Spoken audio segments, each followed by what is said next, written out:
it's so lovely to talk to you. Can we call you Terry? Is that okay? Please, Okay, yes. good. Well, just to be clear, Terry, I'm Cary and this is Thomas, just so we know who's who. Pleasure.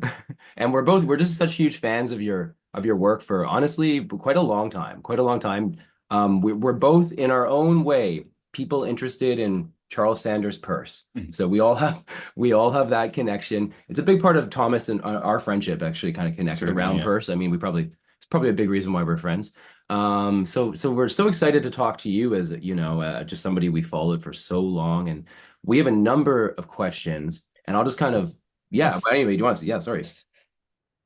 I probably won't remember them, so you'll have to ask them again. Oh no, yeah. So I know, absolutely. Well, I'll move through the variety of things we want to talk to you with, but broadly concerning, we do want to talk about your relationship to Charles Peirce through your education, through your career, including some questions about how your thinking diverges from Peirce in notable ways. Um, Which it does. yeah, no, Mhm. which is so clear. As well as your broader relationship to the field of semiotics and maybe specifically biosemiotics. How do you relate to these fields over this time? Um, Thomas is a sound, he's a sound recorder, producer, musician, and he has specific um questions concerning your theories of morpho and teleo-dynamics around the perception of sonic phenomenon, sound perception. So we'll get to those questions and we also have, both of us have questions around um, your conceptualization of the human symbolic capacity and recently the noosphere. And we kind of want to maybe tie that into how can we use these ideas of yours to maybe think through some global crises we are facing in this time. So those are kind of the big headings of our questions, more or less. Really big. Really big, yeah. Almost too big at one level. We've been saving our questions for you for like a very long time. So we made the list grew a little too long perhaps, but we'll keep them cogent for you. All right, do so. Okay. So We maybe can just always continue this at another time also. oh, okay, that's lovely. And yeah, just and Terry, just let us know when you need to get out of here. I mean, you've been very generous just, making yourself available in the first place. So yeah, tell us when you got to leave, you got to leave. So just let us know. But yeah, I'd love maybe we can continue the conversation. That would be amazing. Yeah, Um, no problem. Now you guys are up at Simon Fraser? so I work in the Faculty of Education at Simon Fraser. Yeah, I do. And Thomas helps me out a lot. Thomas is an independent. He works for me at we work at a not-for-profit called the New Curriculum Group together. But Thomas is a kind of independent recording producer. Yeah. But yeah, no, so Cool. I work at Simon Fraser. You have friends up there, I bet. So well, I've actually given talks up at Simon Fraser years ago, um, on actually somewhat different topics, but I remember giving one on origins of life issues and stuff. Um, Years and years ago. Now we're talking about 40 years ago, maybe. Whoa. I interacted with a faculty person there. His name was Tony Wilden, who wrote a book. He was one of Gregory Bateson's students.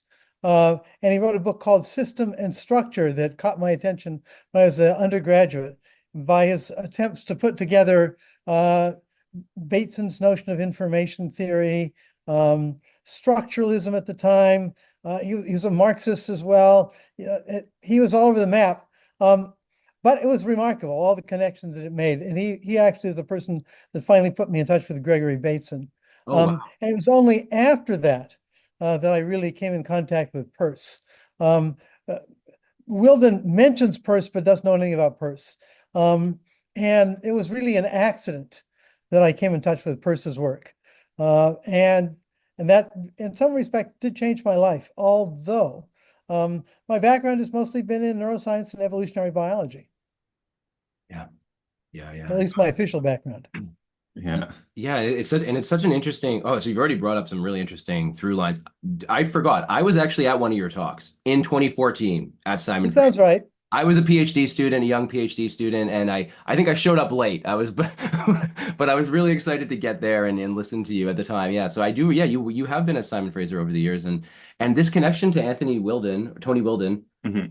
Yep. Thomas just brought that up yesterday. He's one of our original kind of SFU profs from the Yeah, 60s, yeah. 70s. So yeah, so that's another really interesting. Yeah. Definitely going to look into that work, Yeah. that Yeah, book. no, you should. His book System and Structure is excellent. his unpublished work that I saw some of his unpublished work that might be of interest. I don't know if anybody's. It's probably out there somewhere. Oh, But he and I did stuff together for about 2.5, 3 years. I was in Bellingham. He was in up there at Simon Fraser, and we went back and forth okay. at the time. And Terry, you're from the Pacific Northwest I originally. grew up in the Seattle area, Got it. in Kirkland actually, which is Kirkland. where Microsoft is in Redmond and so on and so forth. But that was well before then. Yeah, no, of course, of course.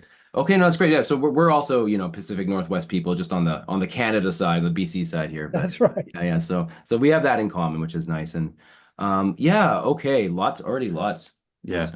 Do you want us Okay, to so pass? Yeah. I'll get us started here, Terry. So, I'm in education. I'm an educational, person. So I'm always very interested in your own educational journey, history, not necessarily just your career, but really the kind of educational journey you've been on for a very long time. And I know Gregory Bateson, Peirce, Wilden, they're all part of the puzzle here. So yeah, Yes, to indeed. get us started, I'll just maybe kind of could you offer us any kind of primer around your kind of essential question in your work? How mind emerged from matter, the subtitle of incomplete nature, and just such a fundamental question running throughout your career. Um, we want to ask you, how has this question come to inform your focus on constraints and what you call absential phenomenon, which we're just very fascinated by ever since we've read Incomplete Nature, as well as your more recent project, which we've heard a little bit about, of looking at what you call inverse Darwinism. Right, right. In fact, hopefully the book will come out, if not by late spring, by early fall. Oh wow. Nice. Okay, well we're first in line, so we're excited. We're excited to All read. right, happy to share parts of it. Oh, okay. Well, maybe that's another thing. Okay, so Wilden's unpublished writing, the new inverse Darwinism. Yeah, no, we'd love to get our hands on that. All right. So yeah, I'm somebody who's always been interested in the educational implications of biosemiotic and semiotic thinking, specifically as it relates to learning theory, and not really being maybe so not always so anthropocentric and glottocentric with our with our dominant learning theories in education. So a big reason I turned to your work was because it seems that at least the one part of the problem of acknowledging what you call inverse Darwinism, and we'll let you explain that in a second, is at least it in part comes down to the question of acknowledging organismal agency, learning, maybe you might call it that. Relatedly, you also define life as normative chemistry, and this notion of normativity or valuing extends down to the very simplest forms of life for you. So maybe just to get us started, can you expand on these connections and maybe just go on and touch on some of the inadequacies of mainstream evolutionary theory as you see them as somebody who's been engaging in evolutionary theory for much of your life? Yeah. Right. So I actually, as a young graduate student at Harvard, although I came to Harvard thinking I was going to study Peirce's work. It turns out that I was basically blocked from his unpublished work as a graduate student, which I knew was right there, almost within reach, but I couldn't get to. I went there actually because that's what I was going to do. And I spent a year actually getting a degree, ultimately in education, you might find interesting. Oh, So wow. my master's degree is in education. At least I have one master's in that area. But I was at the time hoping to study Peirce's work, never worked out. Spent a lot of time in the philosophy department at Harvard at the time, working with some really smart people, and finding that we didn't fully agree. In fact, I remember quite pointedly an argument I had with then and probably still one of the great logicians of the world, Willard Van Orman Quine. Took a course from him, a graduate course, and trying to learn symbolic logic and in the detail that he understood it. And he's also a remarkable philosopher. But I was also at the time fascinated by the work of George Spencer Brown. His book Laws of Form. I don't know if you know it, and you should if you don't. Uh, Brown was one of the last students of Bertrand Russell. Oh, Um, yes. and unfortunately, Brown had a schizophrenic break shortly after his PhD and basically produced nothing of value after that. But Laws of Form is a remarkable book, in fact, because it fit well with my understanding of Peirce, which is what caught my attention originally. But it was basically to say, look, why is it that logic works? Why is it there's such a thing as logic? Can we go down beneath logic and find out what's behind it? And he said there's really just two very simple notions that is characteristic of not just logic, but all of life, which is the difference between a distinction and confusing, how you distinguish things, and if you can't distinguish things, indistinction. Mm. And he said, look, if you start with just that, you can actually build up all of logic. And he came up with an arithmetic, an algebra, and a calculus based upon this that eventually produced symbolic logic. Mm. And I realized that this was, this is a deep Peircean kind of argument, even though he had no idea of Peirce's work, and was already sort of drifting over into almost a kind of mysticism himself, as many people who are, deep Platonists would tend to do. But Quine told me, no, it's useless stuff. Don't even talk about it. Quine was totally caught in as so many were at the time, and still are, in sort of the linguistic model as it's been flattened. The Mm. flattened linguistic model says, it's just a code relationship. There's things like, we want to call them signifiers, sounds, words, scribbles, and signifies, the things that they mean. Well, obviously, what they mean is a really complicated concept. And the idea of a code is so superficial. It just simply says that, we're going to ignore anything that created it. Just Mm. assume it, and that there's this correspondence relationship. That's all there is. Well, of course, symbolic logic, symbolically, beginning with, saying I'm going to replace words with variables like A's, B's, C's, and X's and Y's and Z's, you've already assumed what you're trying to explain ultimately. So one of the things that I found interesting about Brown was that he said, if we can go below this. Well, I tried to convince Quine that it was worth studying and that maybe we could work on it together. And he told me it was a stupid idea. That in fact it had already been worked out and that Brown had just stolen this idea from a guy named Sheffer. Back in the 20s and 30s, a guy named called the Sheffer's stroke, which is he came up with a single operator. It was a not and Mm. operator that he could build all of logic, symbolic logic, on a single operator. And Quine was convinced that that's all that Brown had done. And so we had an immediate fallout, and we never able to talk about that. About the same time, I was taking courses from Noam Chomsky, the linguist at MIT, and also Jerry Fodor, the philosopher there. And we similarly had a fallout that didn't work. So what I ended up doing at Harvard, I jumped away from Peirce and spent the rest of my career studying neuroscience and evolutionary biology. Now, the wonderful thing was that at the time, these were hot areas. There was great work being done. I learned a lot. It was a terrific time to be involved in that. But my Peircean bias, of course, persisted. Incomplete nature is now, we're talking about what, 35 years later, 25, 35 years later, I basically finally said, okay, I'm going to throw off all of this stuff and get back to the basic questions. Mhm. So it's actually a return to my beginnings in some respect. But let me tell you about my beginnings because I think it's relevant to this question as well. Please, please. I basically came of age during the Vietnam War. At the time, there was a draft, and somebody decided, well, let's make it fair by creating a lottery system.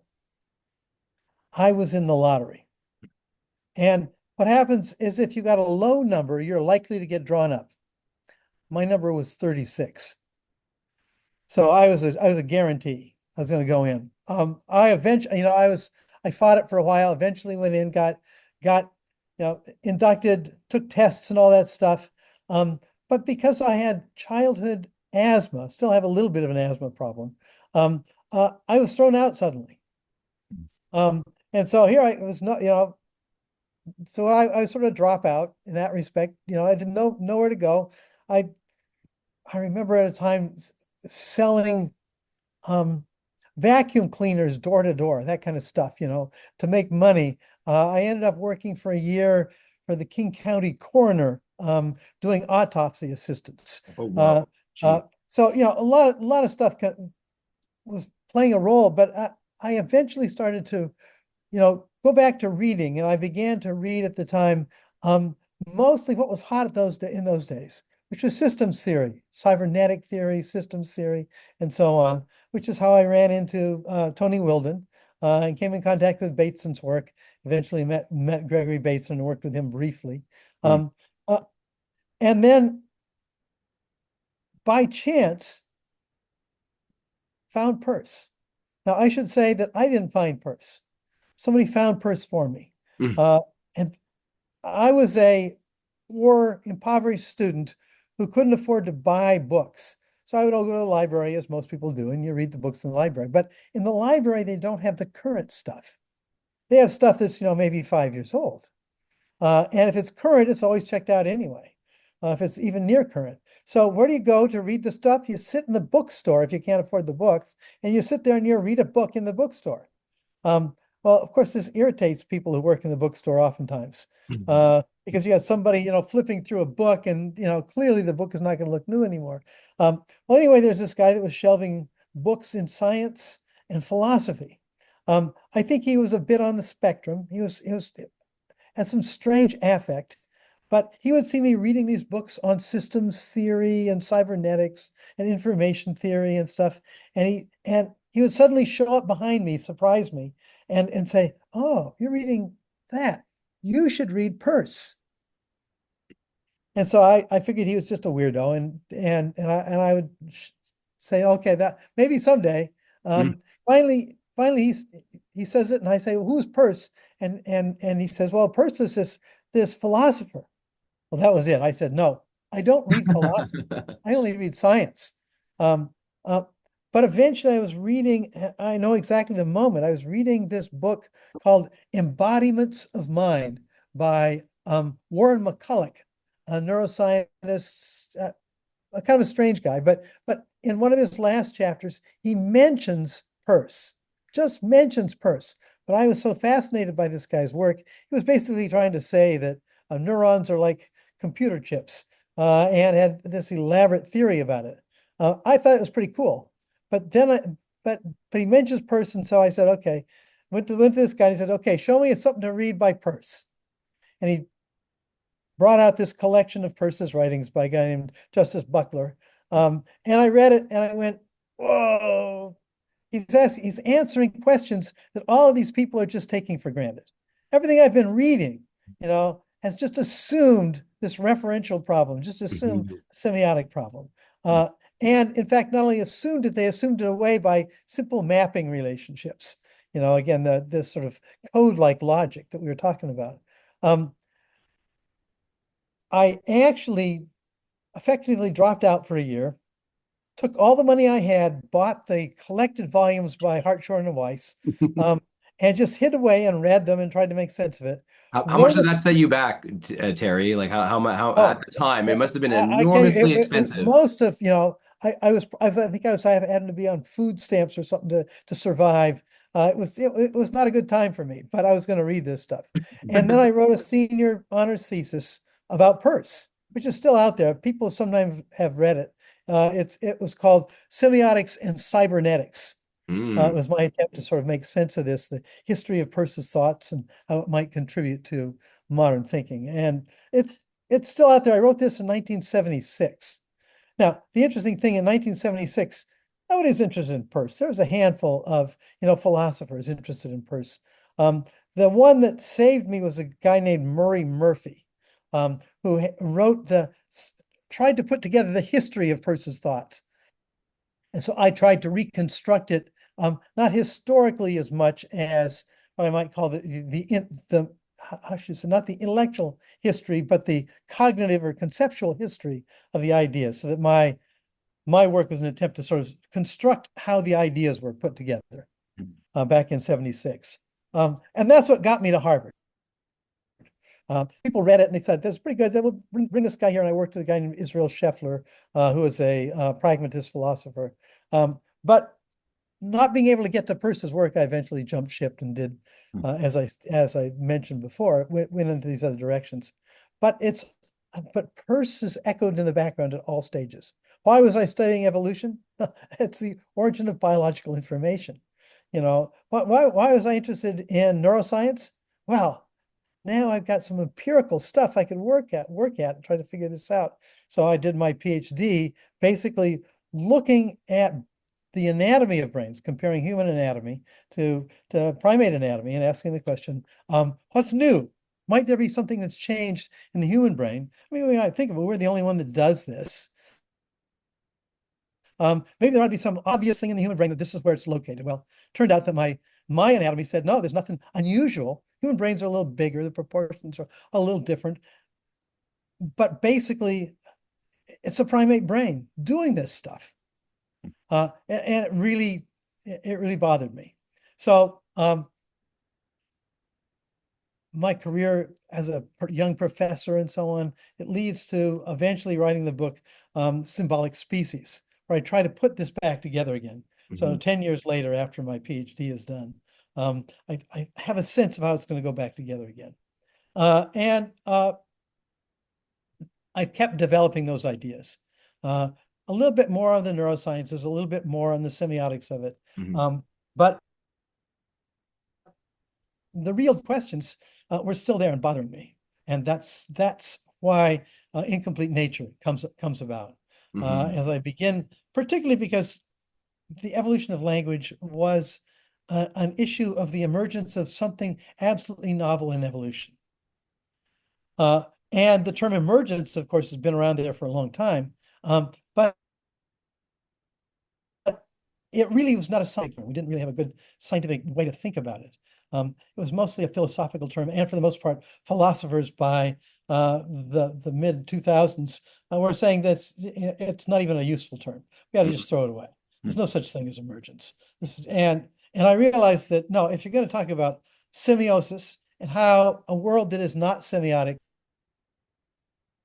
a world of chemistry and physics as we teach it, has no meaning, no purpose, no end, no value. There's no good chemistry, no bad chemistry. There's just chemistry.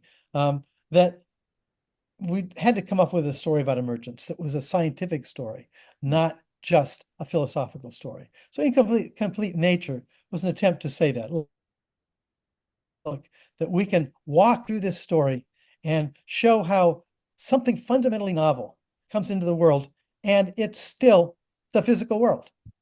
There's nothing's up my sleeve here. This is just physics and chemistry as typical, but if you understand it in certain ways, if you understand the constraints of it and how those constraints can be twisted among themselves, and provides all these changes. And ultimately, I realized that was going to help with the Peircean story. So a lot of my work since then has been on two fronts.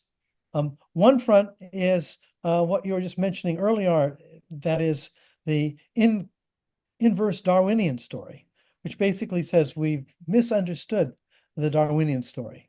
And the second part of it is the relationship between information theory and semiotic theory. These are really important. Information theory has also been separated from thermodynamic theory, unfortunately. So the relationship between information and semiosis is also the information between thermodynamics and semiosis, and which is also, of course, the basis of normativity. All of this stuff is linked. So one of the things I'm trying to do is to finish this book as fast as I can before my brain stops working, and write up all this work that I've been doing on thermodynamics, information theory, and semiosis. In part because I've become really disillusioned by semiotic theory. And this is what we actually wanted to. We got a sense of this. Yeah, and my we want to talk about disillusionment that. Yeah. is that it's used in the humanities. Yeah. And it's Cheaply mostly, almost. biosemiotics, which I wanted to contribute to. And people have said, the Symbolic Species is really the first real biosemiotic book that tries to do real biology and semiosis. But in fact, it's never caught on. In the studies of language and brain evolution, people don't understand the semiotics of it. Hmm. Hmm. They don't understand that, that language is a semiotically unusual feature, and it's a higher order mode of semiosis. So you still read people talking about increased intelligence, or somehow there's a change in memory, or even worse, the Chomskyan story, that somehow there's a new algorithm that makes grammar possible, or makes, all this stuff. That they have basically flattened the semiotic story completely, that it's just simply a correspondence relationship. And somehow this brain does it.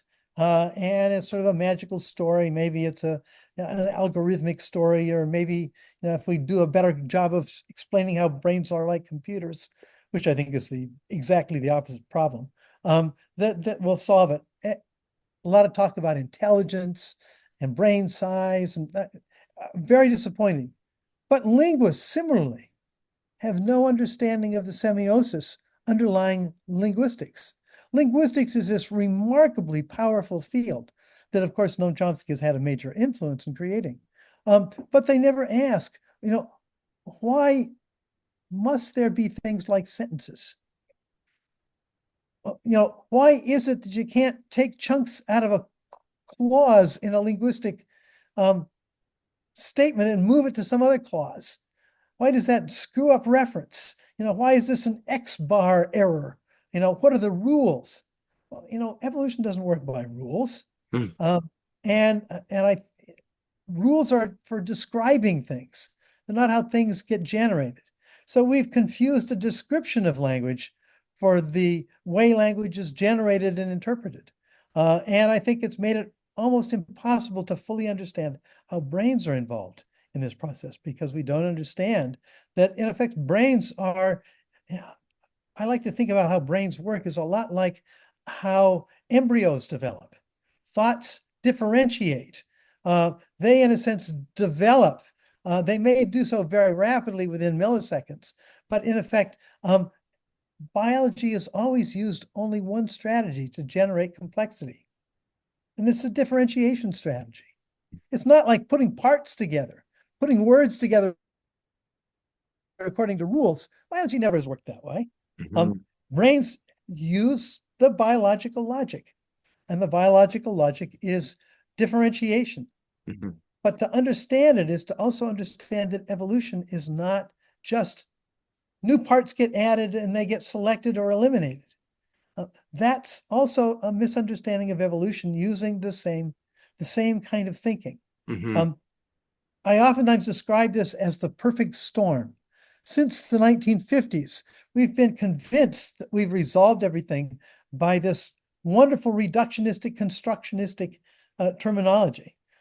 It works well for physical processes. It does not work well for biological processes Hmm. and semiotic processes. And so that's sort of been my hobby horse in these last few years. Yeah. Oh So my that's God. a long autobiography, if you will. I've left out a lot of stuff, of course. Uh, you know, my fiddling around with neural transplantation and stuff like that.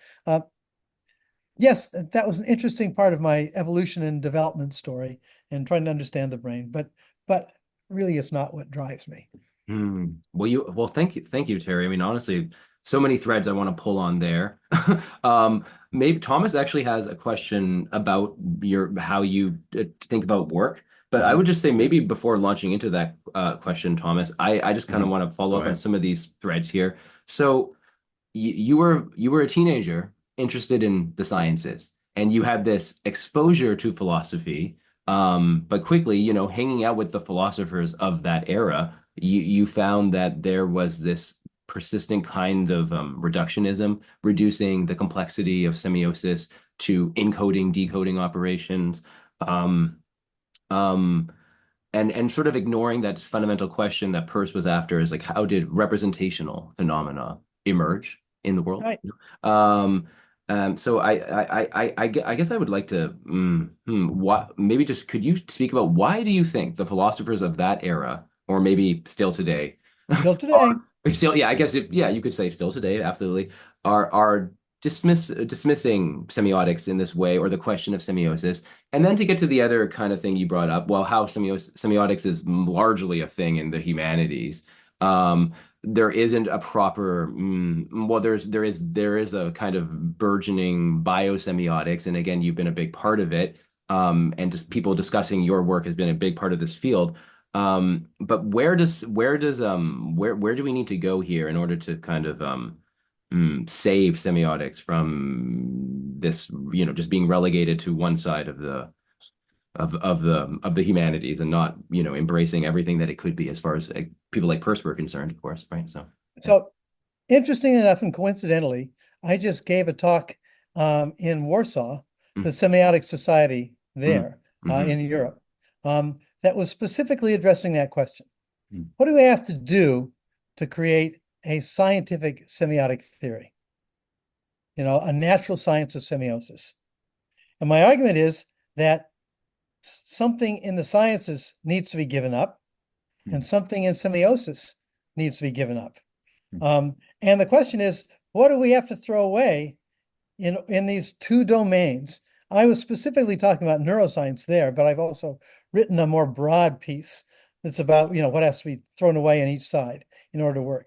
So what has to be thrown away in the neuroscience side of things is basically a variant of the computer metaphor and a variant of the flat linguistic metaphor. And the computer metaphor in the sciences has led us to think that we can, record from a neuron, and if that neuron changes its firing activity when there's some perception going on, that neuron is doing it. Somehow that neuron is involved. That it's an edge detection neuron or something like that. Now with fMRI, where we're seeing sudden changes in metabolism in different areas, we now say that, well, now if this area becomes metabolically more active when you're solving a word problem, maybe that's the word problem area, or this is the face area when it's detecting differences in faces. It's without question, the nervous system is organized in a way that things don't happen everywhere at once. mhm, There is localization. But we think of the organization the way we think about the code story, that there's this nice one-to-one mapping between something going on in the world and something going on in the nervous system. So one thing we're going to have to give up is that version of localization. The question is, what is a unit of representation in the nervous system? What is that unit? The answer is it's not a place, it's not a change in firing activity. It's actually, and Thomas, you'll like this, it's more like music. mm, It's in effect, it's a melody. And what I mean by a melody, and a very loose metaphor here, but basically, it's hundreds of thousands of neurons strongly interconnected that as they begin firing and interfere with each other's firing and accentuate each other's firing, they create a population dynamic that's basically like an orchestra, that's mm, basically producing a tune, that is a dynamic thing, that the units of the computer that are carrying information are rigid set points, mhm, mhm, pattern of switch settings, basically. mm, It's not a dynamic thing. A thought is a dynamic thing. An experience is a dynamic thing.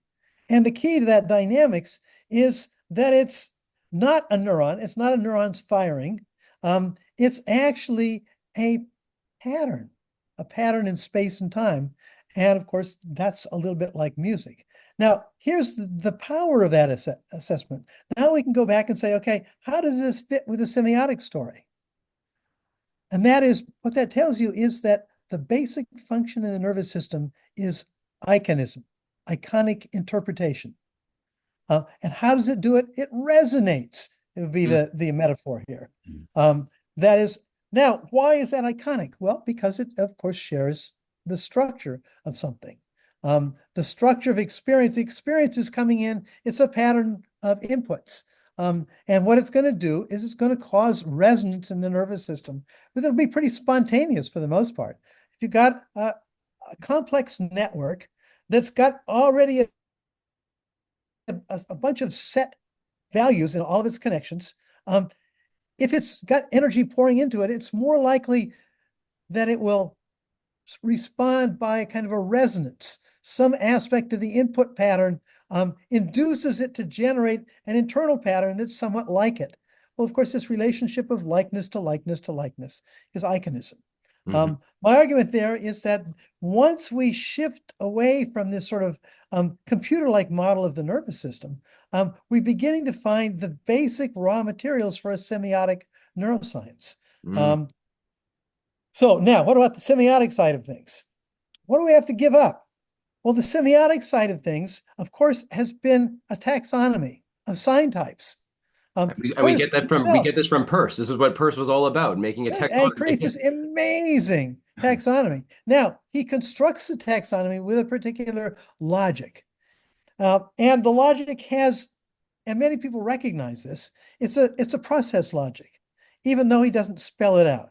He says that, interpretation is the result of producing interpretants, which are themselves signs. That's an interpretive process. So that's in effect what I just described about the nervous system. But Peirce had a particular time in history in which he was responding to this idea that sometimes called psychologism. Psychologism, this idea that, we really want to understand how minds work because of ideas.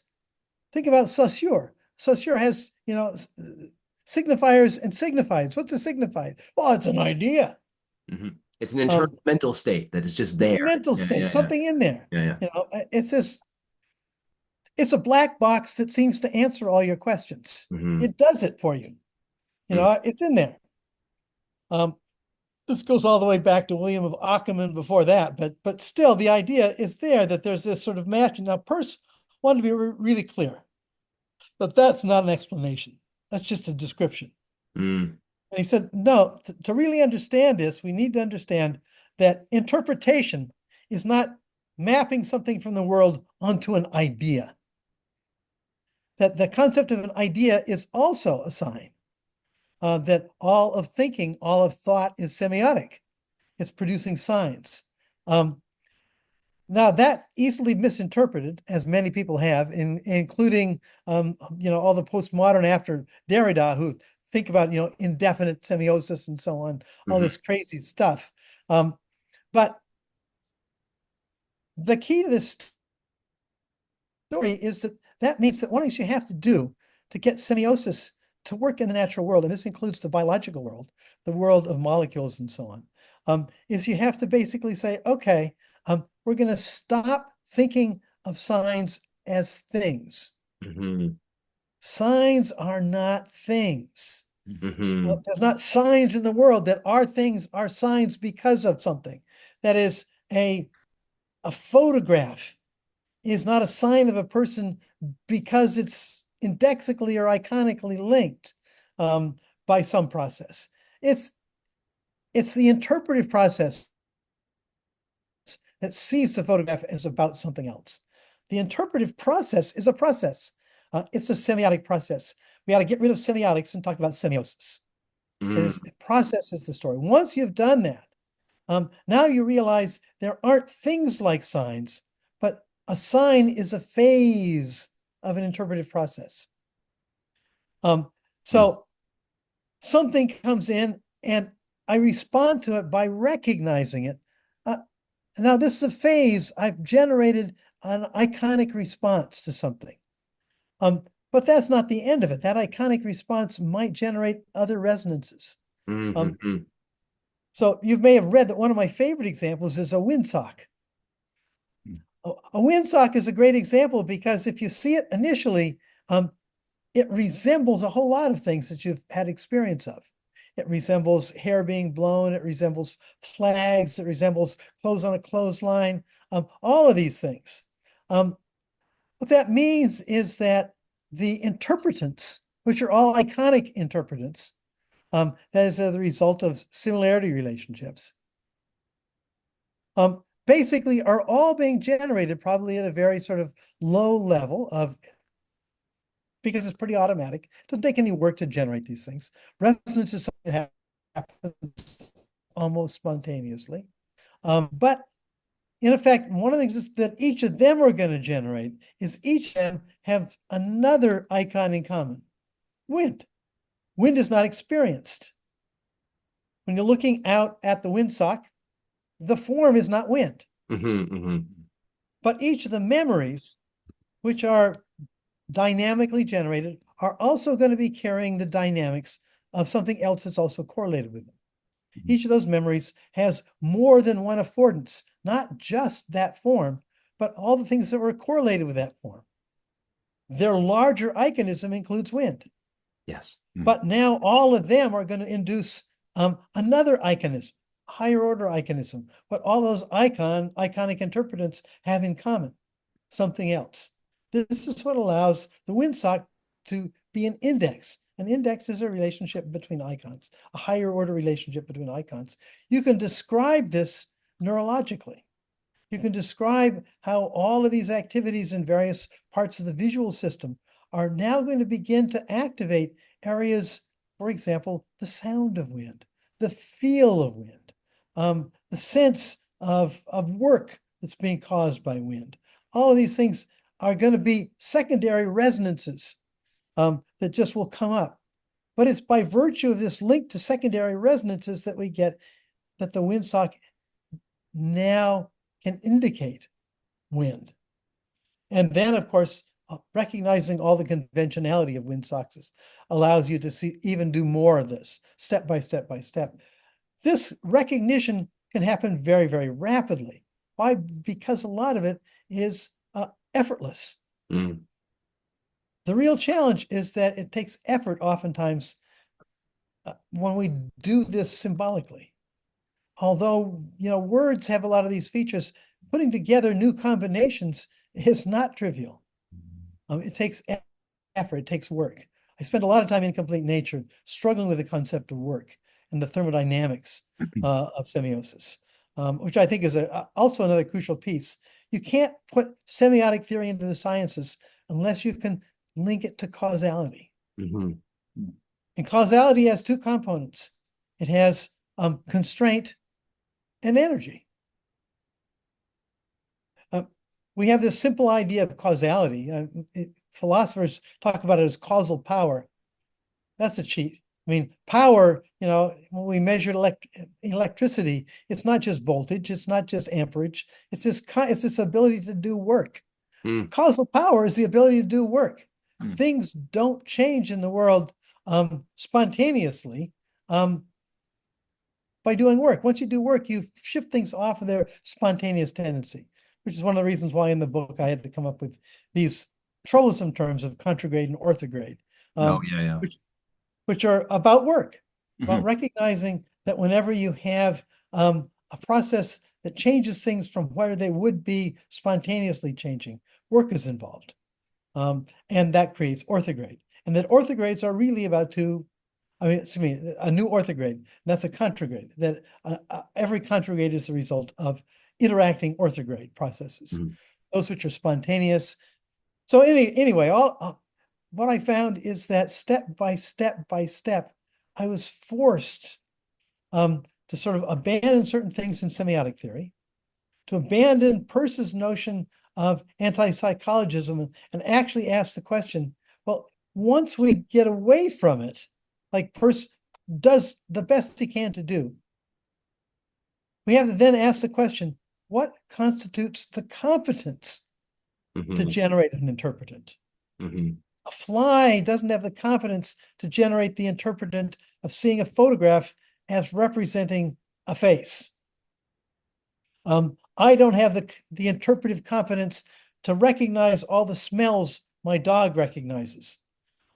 Interpretive competence is a semiotic competence to generate certain kind and certain level, certain sophistication of sign vehicles, neurological, physiological sign vehicles.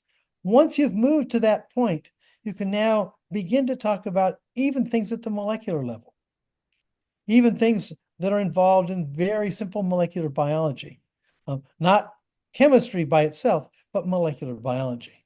Um, and once you've made the shift, now the semiotic field can be a scientific field.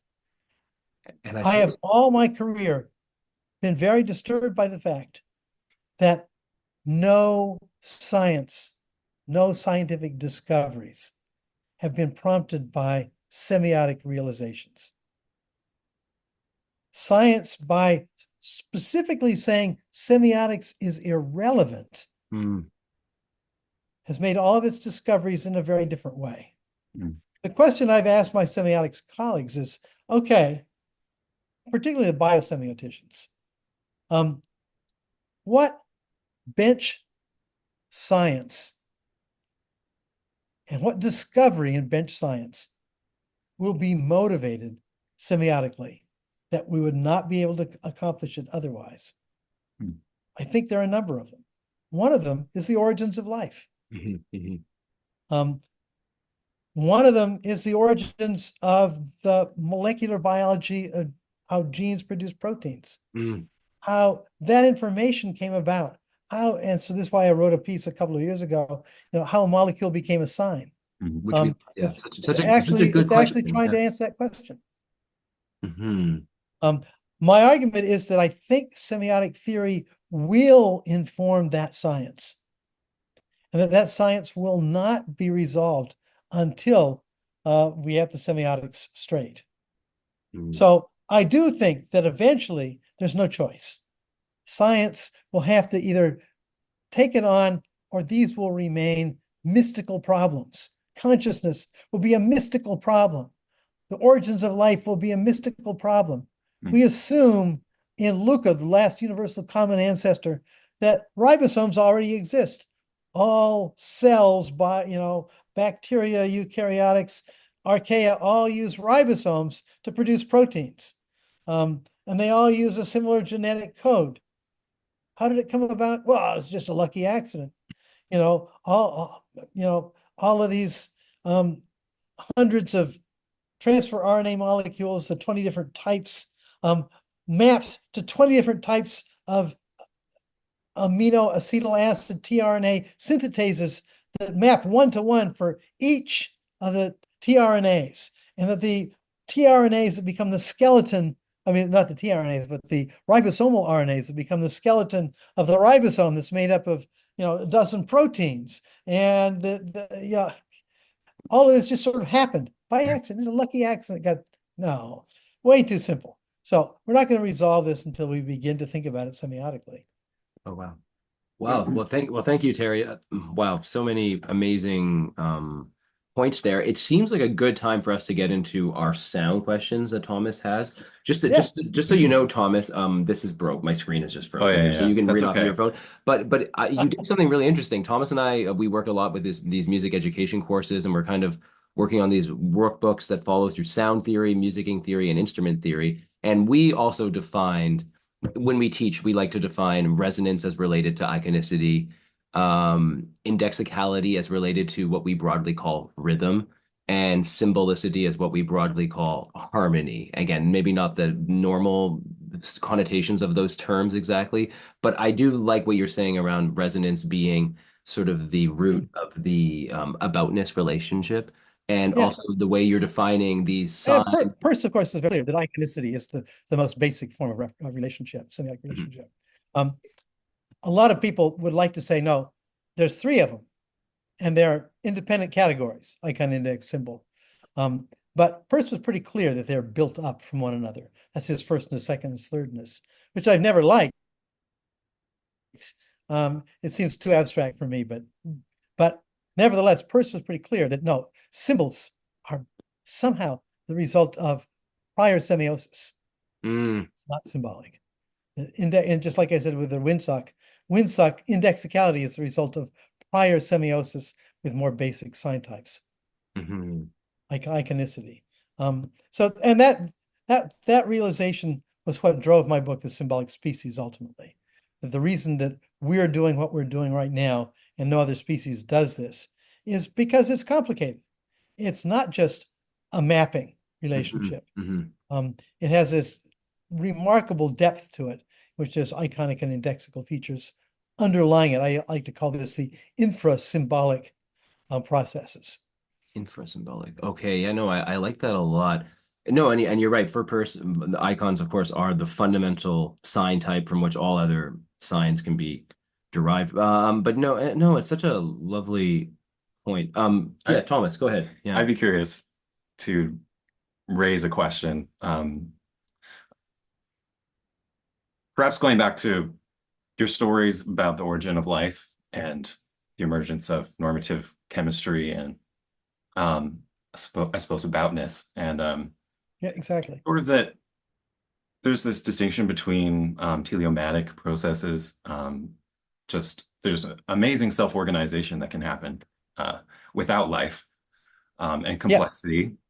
And eventually the conditions can emerge where, well, I would almost say that those are indexical relationships rubbing up against each other and self-organizing somehow. But there's no thirdness there. There's no, or yeah, aboutness happening yet until life Right. emerges. And you have a great Therefore, story calling about it indexical is sort of after the fact, that. looking back at it from my perspective, Okay. Okay. Hmm. because it's not indexical. And so I Hmm. want to be clear that Yeah. if it's iconic, it's, yeah, yes, iconism and indexicality are about physical relationships, but it's physical relationships as interpreted. Mhm. Okay. Yes. So Yeah, this is where I they're think it's self-patterning. important to use. What's that? Right. So I guess the dynamics Thomas is talking about, they're self-organizing, they're self-patterning, but they're not interpretive in any way until we look back on them, of course. Yeah, yeah. As part of an interpretive process, right? So yeah. And for obvious reasons, everything we do semiotically is grounded in the affordances that physical processes provide. So yes, if things are self-organized and they become simplified and more orderly in their processes, we can use that orderliness, as a constraint to talk about other things or to help us figure out how the constraints came about. Mhm. So when I see a regular pattern like a snow crystal, it's regular. This is atypical for second law of thermodynamics. What's going on? So it says, oh, now we got to spend some time figuring it out. It doesn't mean that the snow crystal represents its Mhm. past, Mhm. but I can now look at the structure of a snow crystal and say, it actually is capturing a record of the temperature and humidity and pressure in which it formed. It's actually a record of that in the same way that the tree rings are a record of how it's growing. But of course, tree rings mean nothing to the tree. The tree rings are not interpreted by the tree. They're just part of the physical process that the tree, took in and turned into a froze, so to speak, like the snow crystal freezes its history. Um, but there's no interpretation there. But I can look at tree rings and figure out how old the tree is. I can look at the snow crystal and figure out that, oh no, it fell through a very high pressure zone here. Um, Mhm. so in that respect, Okay. the whole point of building up homeodynamic, morpho-dynamic, and teleo-dynamic was to actually get to the point where you could now do the retrospective, but recognizing that the features that are generated are affordances. We can now use any of these properties as affordances for semiotics. We can use it to make predictions, to, to see similarities, and all the above. So at one level, not to interrupt Thomas, but at one level, the constraint is pre-interpretive, and the affordance is what is actualized within an interpretive process by Well, some. and we say it's afforded, it affords something. That's a teleological concept. Mhm. Yeah, no, There's inherently some use, teleological. Yeah, it's yeah, yeah. useful. Yeah, it does something, it accomplishes something. But of course, that's not why the snow crystal forms. Mhm. It forms spontaneously. Well, I should say that one of the things that got me interested in this in the first place, way back as a student, was looking at snow crystals. And I came across this wonderful book by this guy named Bentley, Thomas Bentley, is sometimes called Snowflake Bentley, who was in Vermont now 75 years ago, photographing snow crystals. And he created a book called Snow Crystals that had thousands of photographs of snow crystals in it. I picked this up and it just blew my mind. As a young student, having studied thermodynamics, this shouldn't happen. Mm, That this regularity shouldn't happen. yeah. You think we should bring up the overtone Oh, theory? just go where you were. I mean, Yeah. one question we So had I that should tell you that I love acoustics. ah, I come from a somewhat musical family, actually. I'm oh, not a musician myself Mm. I mean, I have some training as most of us do, but I have a brother that is still an expert on musical drama, particularly opera. Mm. My mother was a professional pianist. Uh, I'm in love with classical music, especially, sort of late classical, Chopin, Rachmaninoff, Debussy, that kind of stuff, for all the reasons that probably you find interesting as well. Mhm. mhm. Yeah. Well, that's lovely to know about your musical background there, Terry. It makes some of the metaphors that you draw honestly make some sense. Yeah. Yeah, yeah. I'm going to show you a picture. I don't know if this will be very visible. There you go. Yeah, So there's a sounding event on the left, and then sort of the sound waves that are produced along the way that seem to change along the way too. They pick up yeah. information and are changed by it. And then on the far left, I, there's a I sort can't of, see that far left. It does oh not come yeah, through. that's sort of like what happens in a computer. I'm sorry, it's too difficult to see. It's too dark, but it's an amalgamation of an aggregate of that sound at one point in time. And you can see all of the different sound waves simultaneously that are Okay, yeah. produced in that sound wave. So the middle figure was obvious to me, Yeah. with all the overtones and so on. But of course, over time, if for example, I bang my guitar, and I sit there and wait, eventually a lot of the overtones disappear. And what we get is a much more harmonic spread. That is a spread of frequencies that are equal multiples of each other in various ways. Mhm, mhm. Mhm. And that's the resonance effect, of course. And the reason for that is for obvious reasons. That is the sound waves or pressure waves bouncing back and forth within the system. And those that are not in synchrony with each other cancel each other.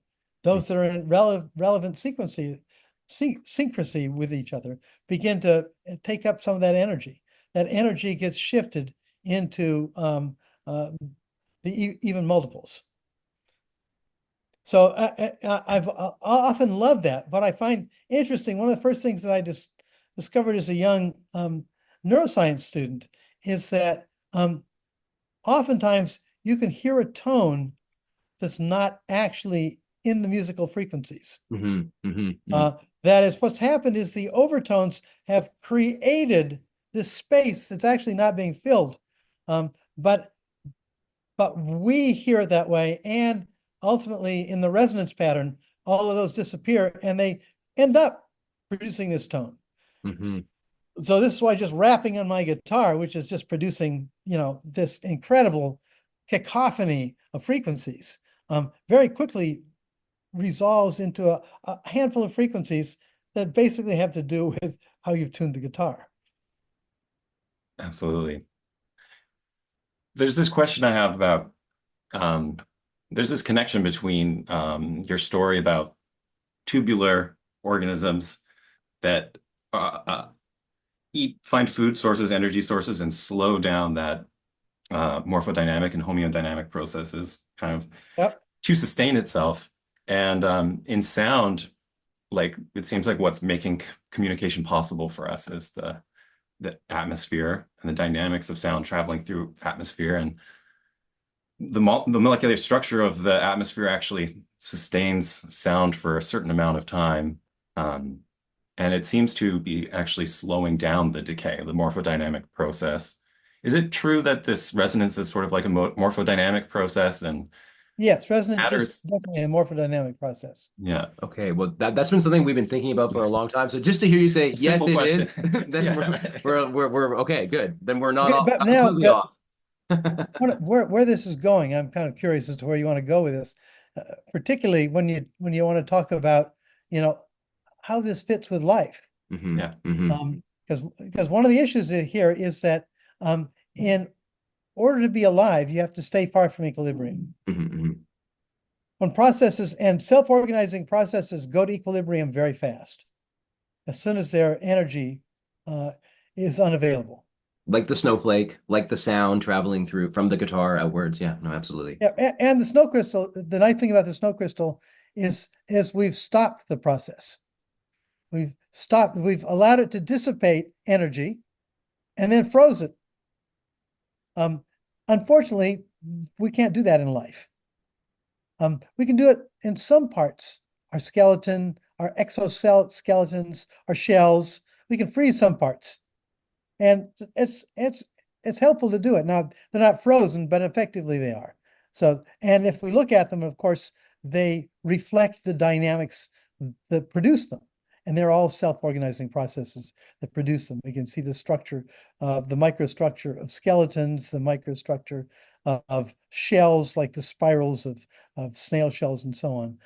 They actually reflect the process that generated them, as does the snow crystal. But to be alive, you've got to continually push yourself away from equilibrium. Equilibrium is where things stop changing.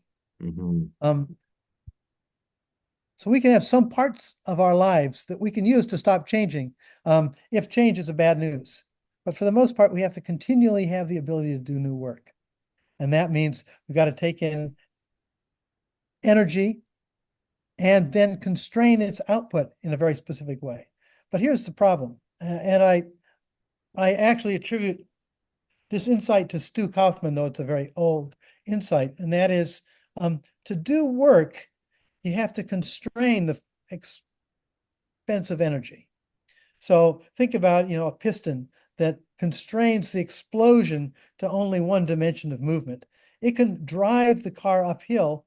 So against the second law of thermodynamics, you can use that work to sort of push something to a point where it can now do subsequent work, roll it back downhill. Constraining the release of energy is a way to do work, which can produce what? Produces new constraints. So it takes constraints to do work, and it takes work to produce constraints. The key is to direct work, to do specific things. You have to have specific constraints. The question for life is, how do you generate the specific constraints that will allow you to produce the kind of work that can reproduce those specific constraints so you can do it again? That's a simple way of thinking about life. But what that means is you got these constraints. And what I realized long ago, and this comes ultimately from information theory, information is passed on by constraint. Information theory assumes meaning and use, and then brackets it from any discussion.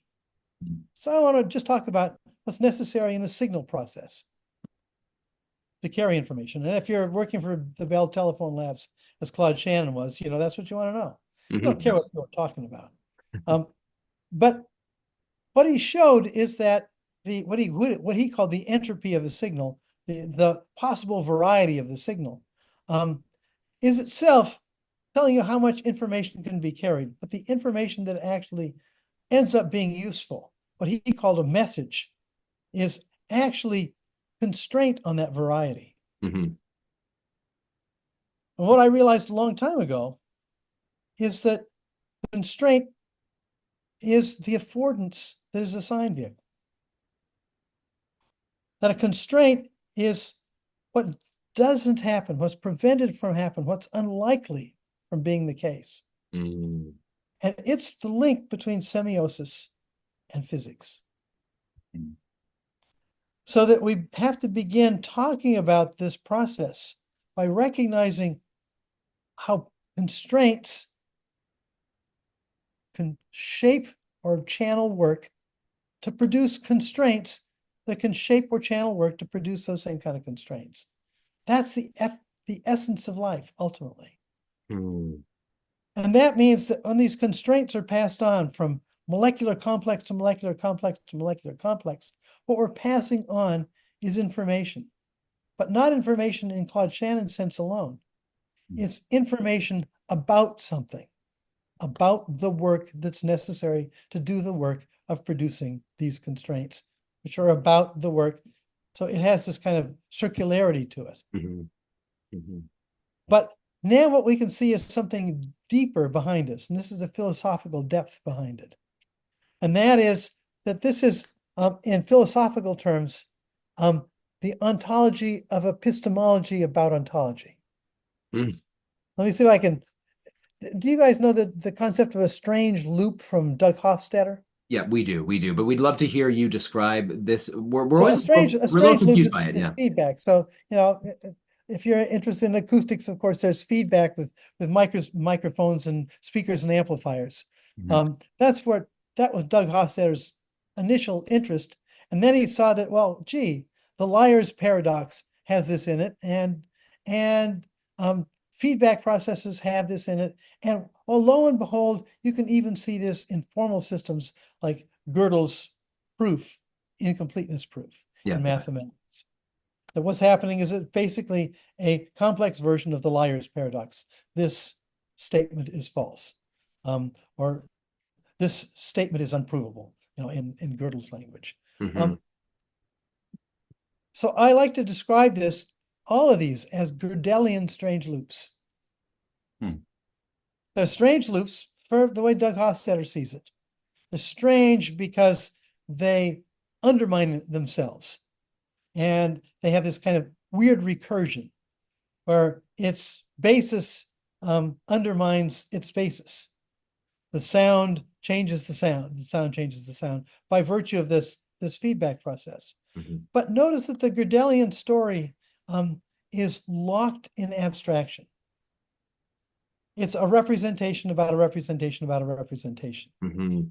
But now let's go back and think about the liar's paradox. What is liar's paradox really? The claim that this statement is false.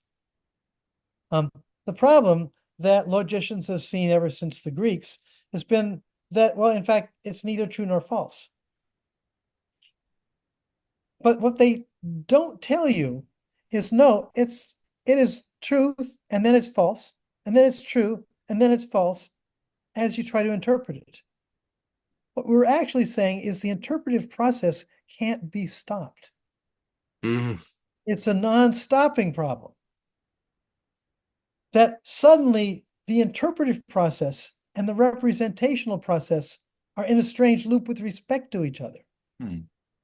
The representation, which has to be interpreted by a representational process, undermines the original representation, which undermines the interpretive process. It's a necessity because interpretation is science interpreting signs. Mathematically, well, let's go physically first. And this is something that Gregory Bateson made a point of, but so did George Spencer Brown in his book, Laws of Form. That is, this kind of self-undermining relationship is actually something that you can't take out of time. Mhm. Gregory Bateson, when confronted with this, said, no, this kind of a violation, it's a violation of logical types, according to Bertrand Russell. Bateson said, no, the problem is this, you just can't get rid of time. Mhm. Once you insert time into this, it's just that you continually interpret it and reinterpret it and reinterpret it and reinterpret it. But he says in the physical world, we have things like this. An electric buzzer works this way. An electric buzzer, I don't know if you've probably read the piece I've written about this. Basically, when it turns itself on, it turns itself on to turn itself off. When it turns itself on, it's turning itself on again. It's oscillating like this. It's the physical representation of the liar's paradox. Mhm. What I've tried to show is that life is one step beyond this in the following sense, that it's representing its physical nature, which creates the affordance for that representation. So that epistemology is about the knowledge, the information. Ontology is about what is physically there, because information is always physically embodied, because representations are always physically embodied. Mhm. A representation is about its physical embodiment that is structured to do the work of generating the constraint that represents that physical embodiment is what I call an Escherian strange loop. M.C. Escher, the artist. M.C. Escher has a couple of pieces where the observer is looking at the world and is looking at himself in the world. So here we've got a system that's not just a formal relationship, but it's now a relationship that's a strange loop of information about its own physical affordance that makes it possible. So to get back to Terry, you have the model Thomas brought up of the tube, tubes being these very simple forms of boundary conditions for life. And would we say even one of those simple sort of very simple organisms, when one side of the tube starts to break down, so to speak, because too many things are catalyzing with it, is that simple organism suddenly having an experience of a phenomenal present? Is that suddenly an experience of temporality in any kind of way? You're saying time is necessary here for even presumably for those very, very simple forms of life, right? Yeah. Now be wary of throwing experience into this, of course. Yeah.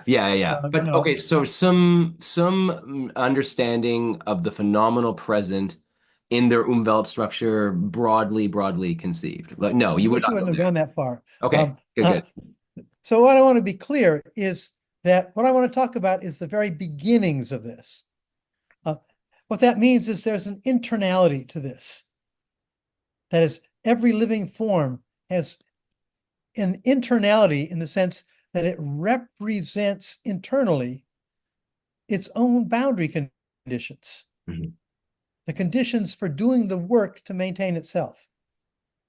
Now, there's an internality to it. Is that internality experience?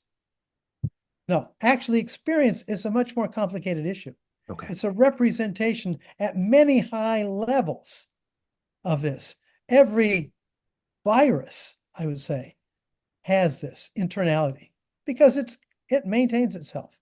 Its internality is dependent upon its hosts, but still it has it. And my simplest model is what I call an autogenic virus. It basically is as simple as a virus, but it's not parasitic. But nevertheless, that simple system has this capacity to represent itself again and again and again in new molecular clothing, so to speak. But what's being represented? What's being represented is not just the constraint, not just the sign vehicle, but it's the constraint on physical work, the work of which involves material that generates the constraints. So this is why it's both epistemology and ontology in a strange loop. This allows life to have internality. It's closed in on itself and dependent upon the world as well. If it didn't have this internality, then of course there would be nobody there. There's nothing there. The problem is this internality is this complicated, what I like to call sort of ontological strange loop. It's when the existence, so a rock or a water droplet exists, but it doesn't do its own existence. Life does its own existence, and it has to do work to do that because work is necessary to produce the constraints that structure the work. But this is why it's a strange loop at this very, very basic, simplest level.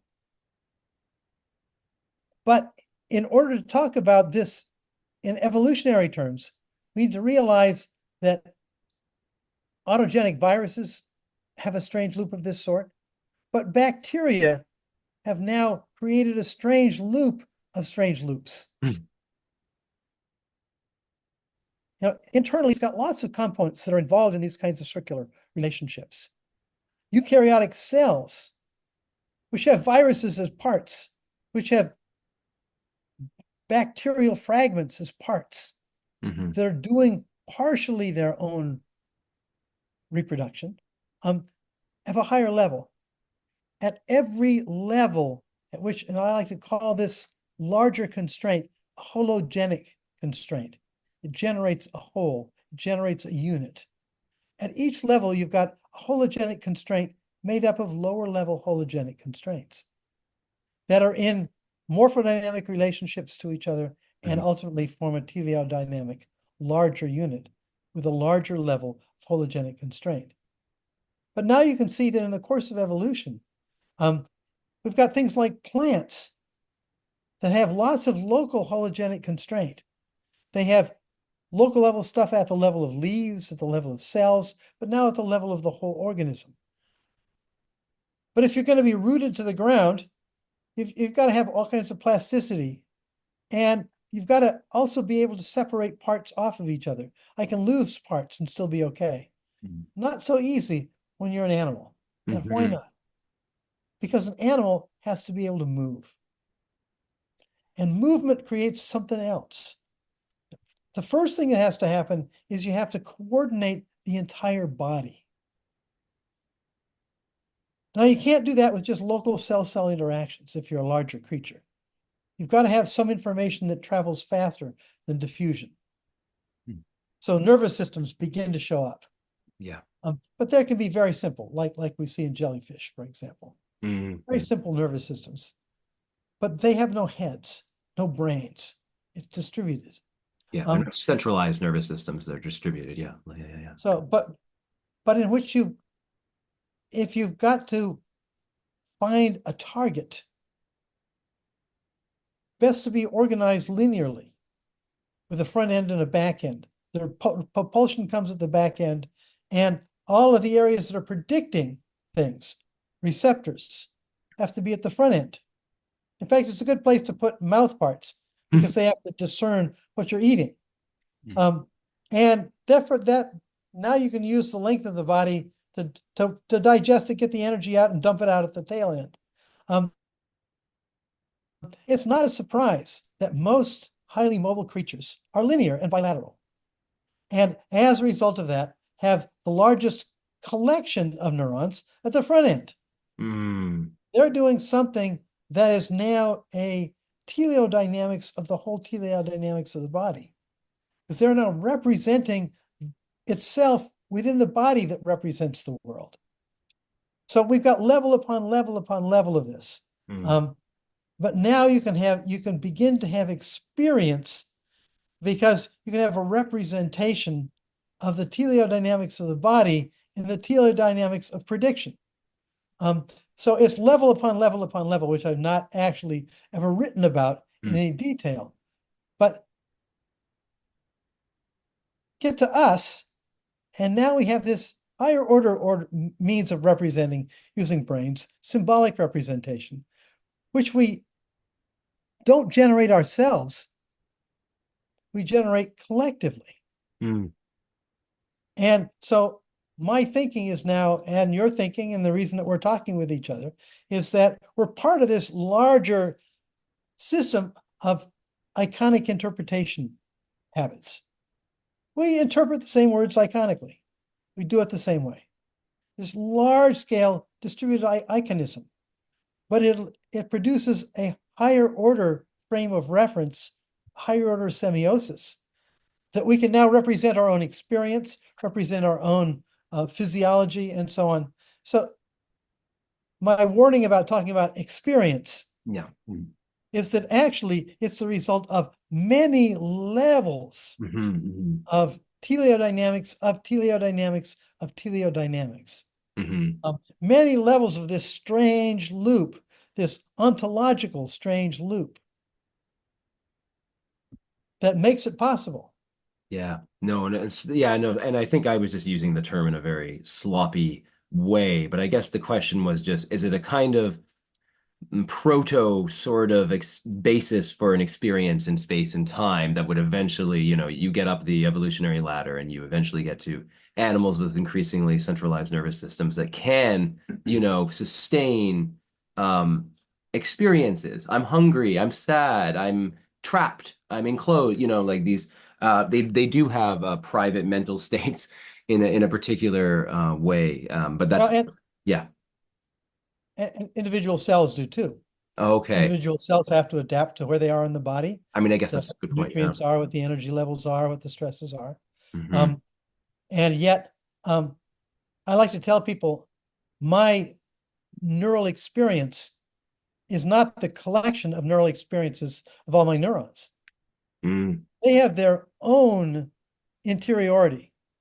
Each neuron is desperately trying to stay a neuron. Mm. It's getting lots of signals in, they're disturbing it. And the only way to stabilize itself is to kick out some of that energy is in an output. And they're being continually disturbed by thousands of inputs that are, the neuron is desperately trying to stay a neuron Mm. in this process. That's its quote experience if it has experience. But my Hmm. experience isn't the sum of all those experiences. Mm. That's a great point, Different, totally actually. different. It's a higher level. No, absolutely. It's a completely different thing. Yeah, no, that's a great actually. Okay, to Which get is back to what your question on sound though. Oh, sorry, sorry, Terry. Yeah, yeah, I was going to say. This will lead us to talk about noosphere, but we can save that for the yeah. next. Sure, yeah, Which yeah. we are. We're very into your recent talk on noosphere and everything. But yeah, were you were gonna maybe. I kind of just wanted to dovetail off of the strange loop idea and just ask a simple question. Is that sort of the point at which complexity emerges as No. organisms? No. Okay. Good, good. So we get complexity all over the place, Yeah, right? Crystals, snow crystals, highly complex, right. right? Um, Right. but the question is, what kind of complexity is life? Mm. Life is definitely complex. It must be because of this strange loop. It has to be able to do work and represent the work that it has to do to represent itself. So there has to be some complexity. There's a lower threshold of complexity before semiosis is available. Mm. Semiosis is not all the way down. Yeah. There we go. Yeah, That's yeah, there. yeah. There we that. That was the kind of that was a That one part of our certainly a question question. for Yeah, us, yeah. yeah, yeah. Right, and Okay. which is where I differ from Peirce. Right. Yeah, Peirce yeah, at various absolutely. stages thinks it's semiosis all the way down, Right. but not really. He Hmm. says it's generals all the way down, Mm. but doesn't actually say, except in one place in all of his writings, that it's just that snow crystals or crystals are just frozen semiosis. He used that kind of metaphor. Mm. But ultimately, I think his approach tends towards a kind of subjective idealism, Mm-hmm. uh, and that's where, as a scientist, I would go in the other direction. Mm. Okay. But Yeah. So yeah, go go on, ahead. Terry. I'm sorry, I interrupted with a No. couple of. That was great. Uh, Did you want me to continue with the music question? Yeah, I mean, I want to ask him a little bit about how this gets to um yeah, but please continue with the No, music question no, because I'm gonna piggyback on the do it. differences between okay, well here's a question for you, Terry. Again, Thomas and I are balancing our co-interviewing responsibilities here, but we've been very interested in evolutionary musicologists like people like Gary Tomlinson out of Yale, Right, right. who as you know is a big fan of your work in a particular way, I guess.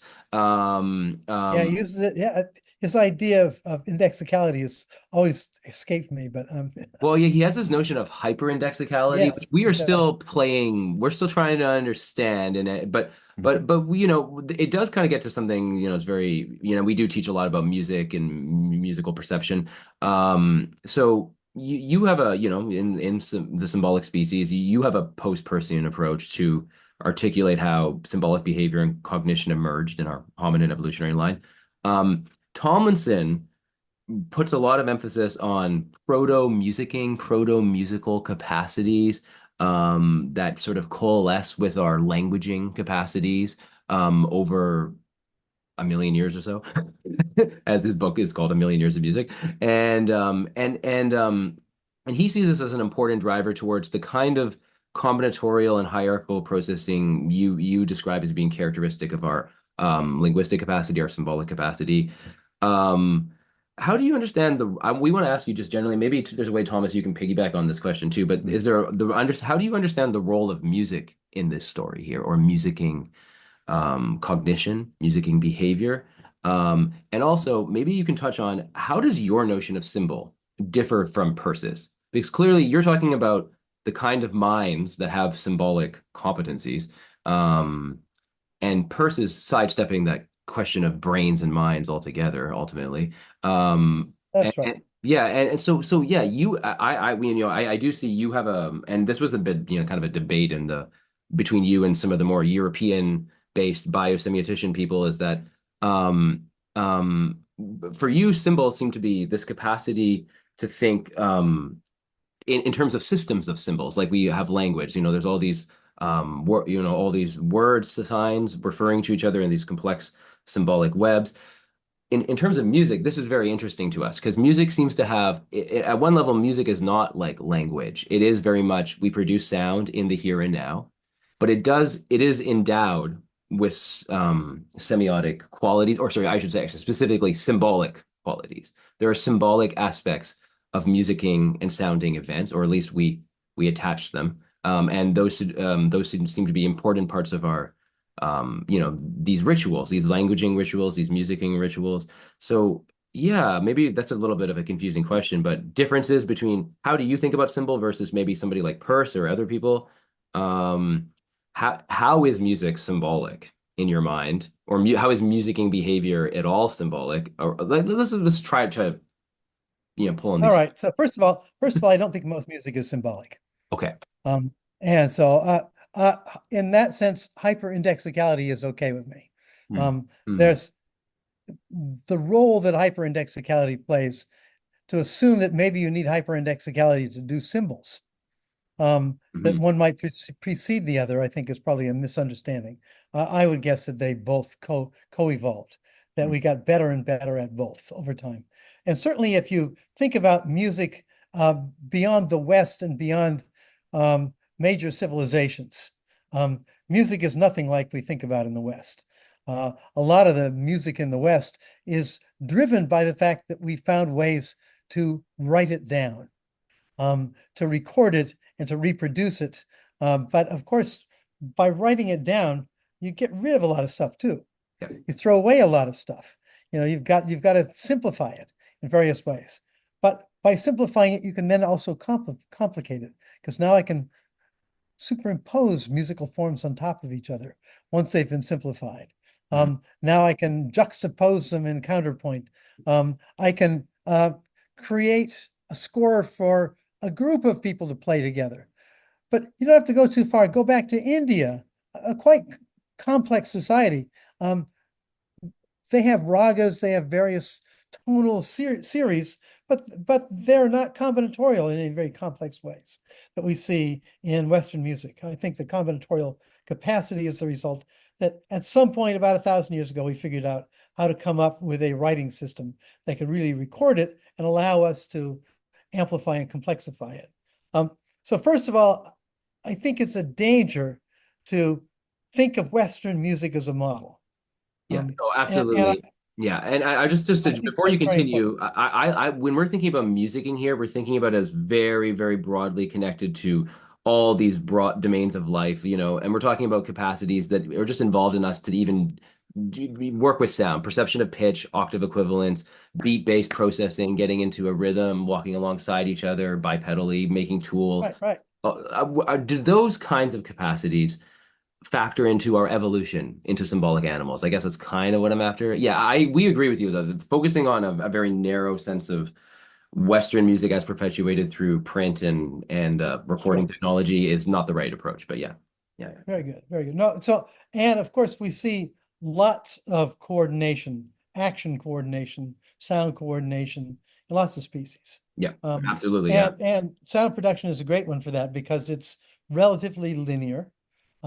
There's just a few dimensions that change over time that can collectively be, you know, both perceived and translated into movement, into activity, into coordinated activity, and coordinated activity is, of course, really important for human groups.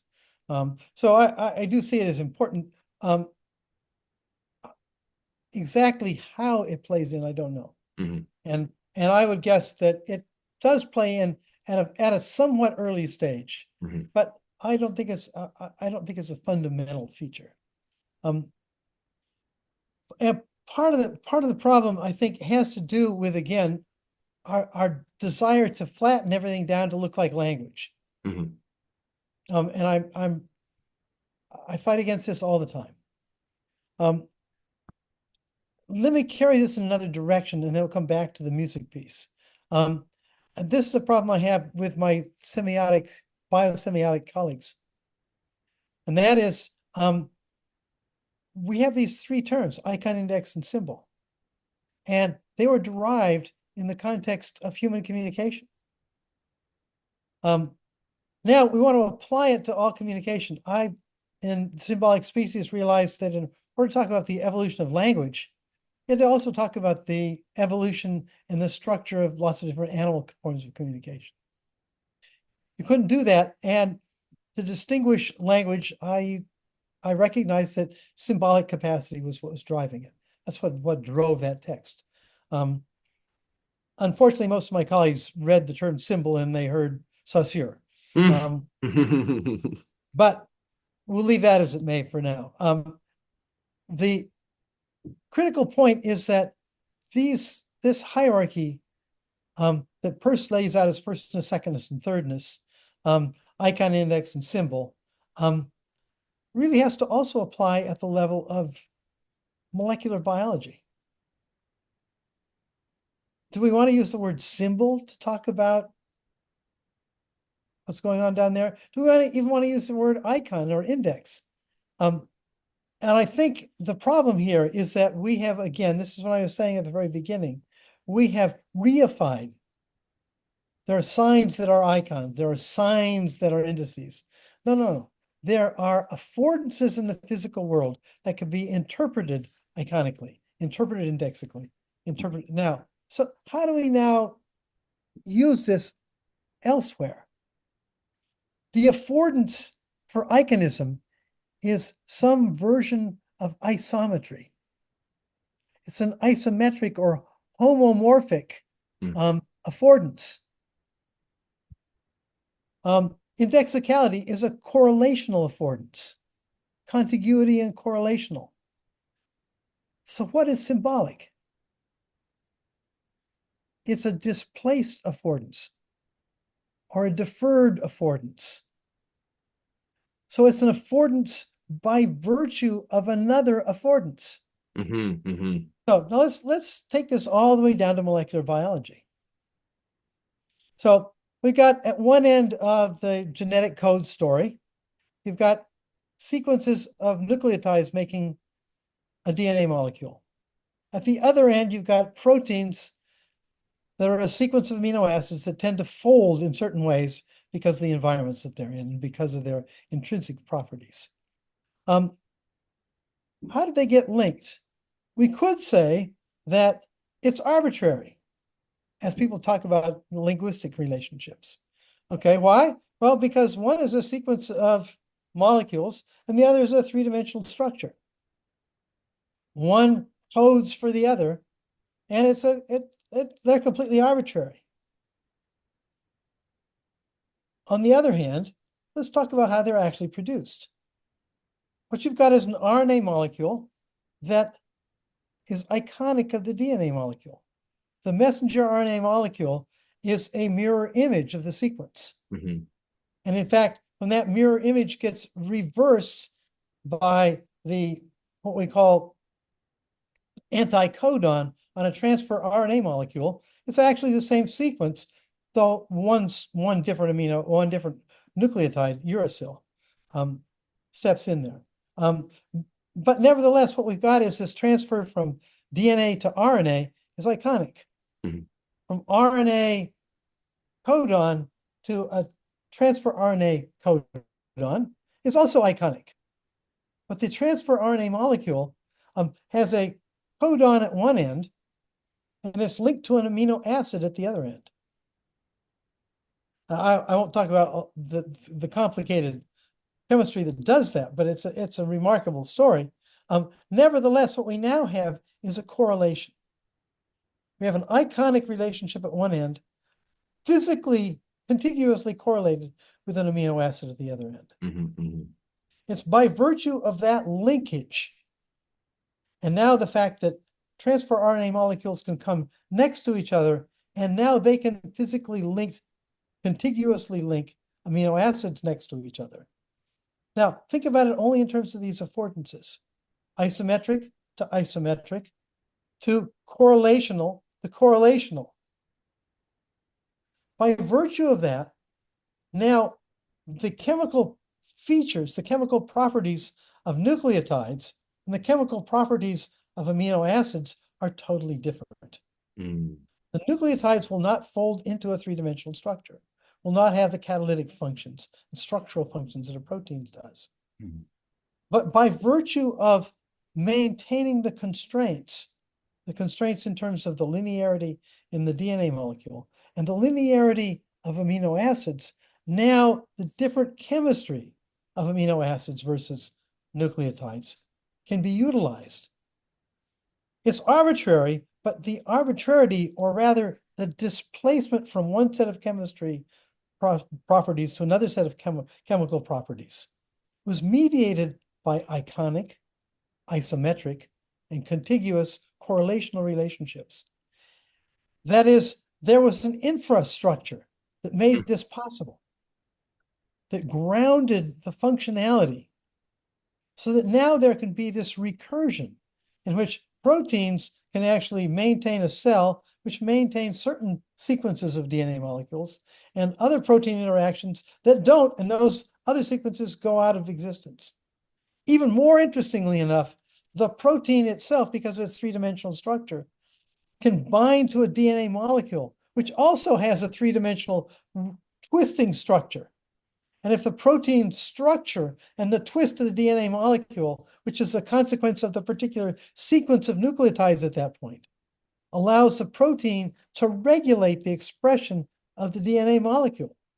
Now we have a strange loop of information in which the information from the DNA was transferred to the information of a three-dimensional structure, which was transferred to the production and prevention of the expression of the DNA. You've now made possible a strange loop. The strange loop was made possible because of the displacement. Because we've gone from one sign vehicle, transferred the constraints to a totally different sign vehicle that itself has different affordances. Those different affordances can now be utilized at another whole level. What's happened here is we've got something that's not exactly symbolic. It's not iconic and indexical in the sense we normally think about it. But the informational relationships, the semiotic relationships, have been driven by this hierarchical linkage, this bridging that iconism and indexicality in a particular relationship to each other creates. The argument I've made in Incomplete Nature is basically that that's the key story here. But that's the crucial argument for inverse Darwinism as well. For an interesting reason, that in fact, I think that sequence is the reverse of the evolutionary sequence. My story in how molecules become signs begins with things like proteins, not with genes, not with RNA molecules. And basically, what's oftentimes been called the dogma of molecular biology that Crick comes up with, that says information always goes from DNA to protein.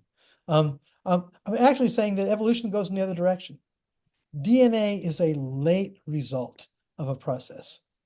And in fact, I think RNA stands in between, but RNA doesn't begin the process either.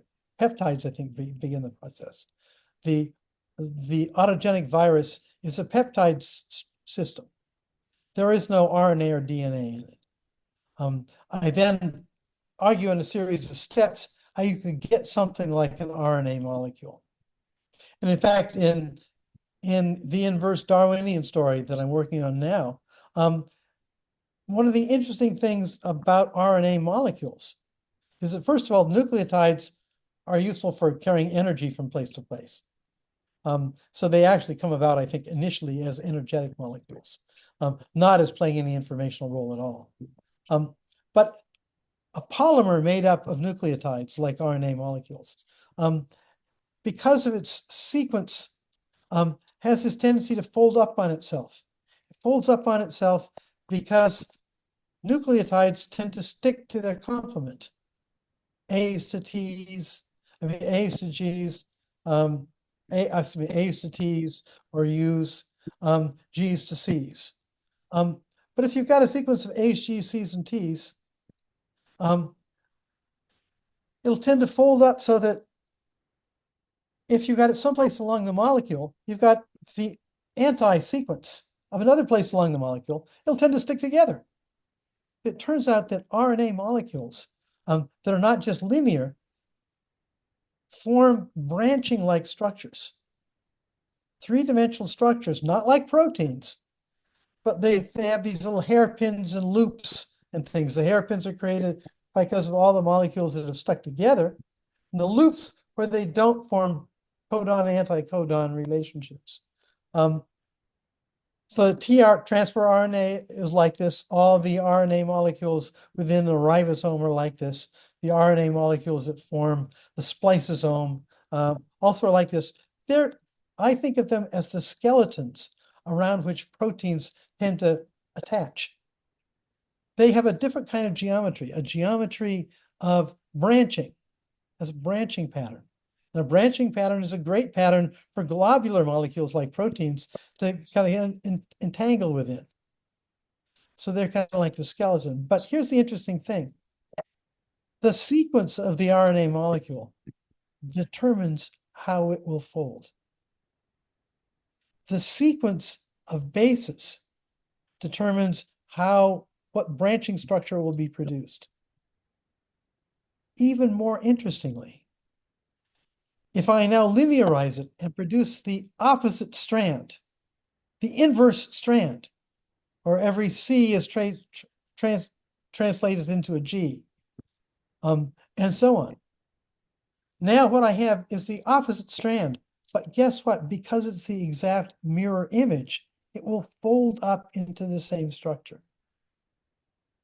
So one of the curious things about RNA molecules is the sequence and the anti-sequence both fold into the same three-dimensional skeleton-like structure that will tend to bind DNA molecules together. Excuse me, tend to bind protein molecules together. But the problem with RNA molecules is that they're involved in the metabolism. And they get easily broken up and messed up. Not a good thing for a memory. But a molecule like DNA, which is stiff and doesn't fold very easily, will tend to linearize because its opposite half will just form this spiral loop. DNA molecules are incredibly robust. So robust that when I was working with cell transplantation, if a single cell bursts open and dumps its DNA out into solution, you're doomed. The DNA is like this fish nest.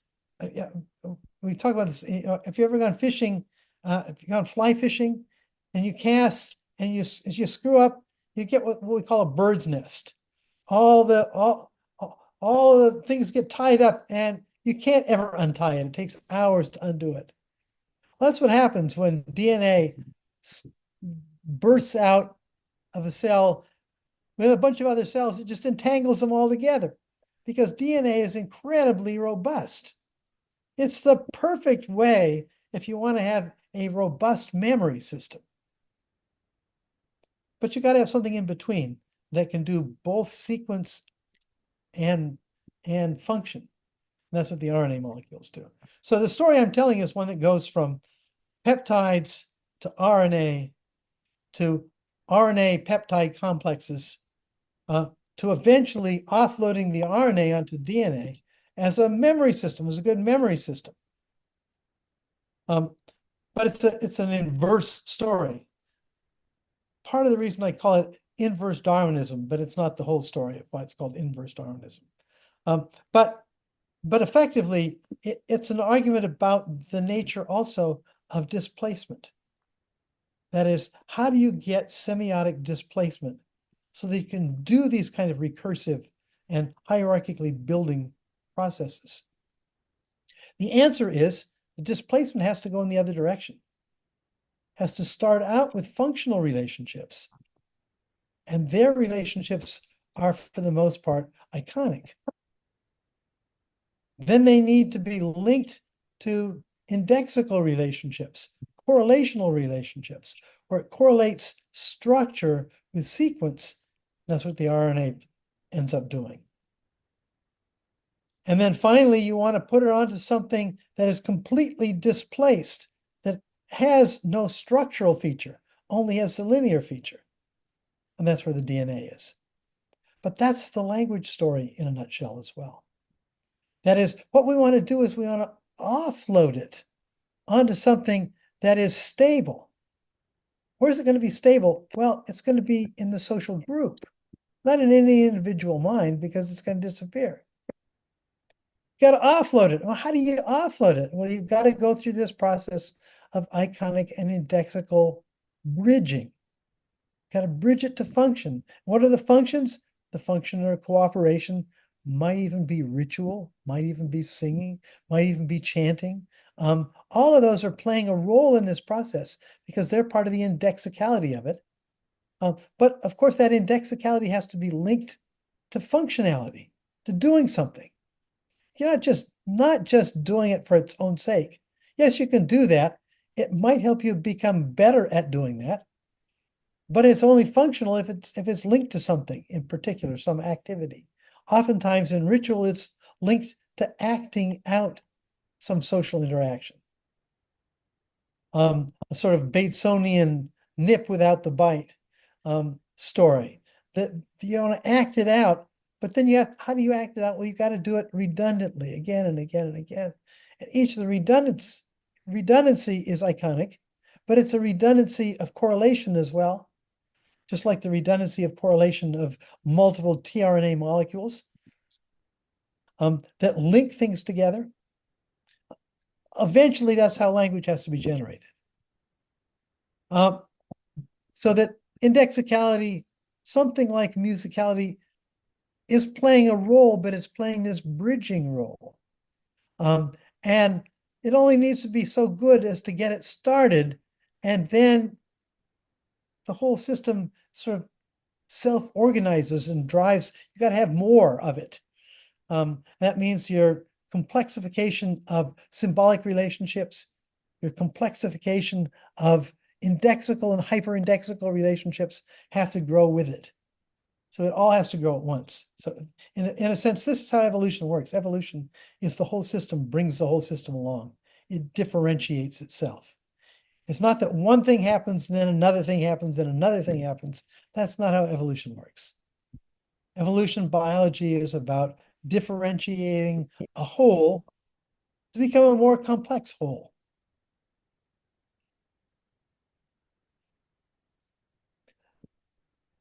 So I can't hear you.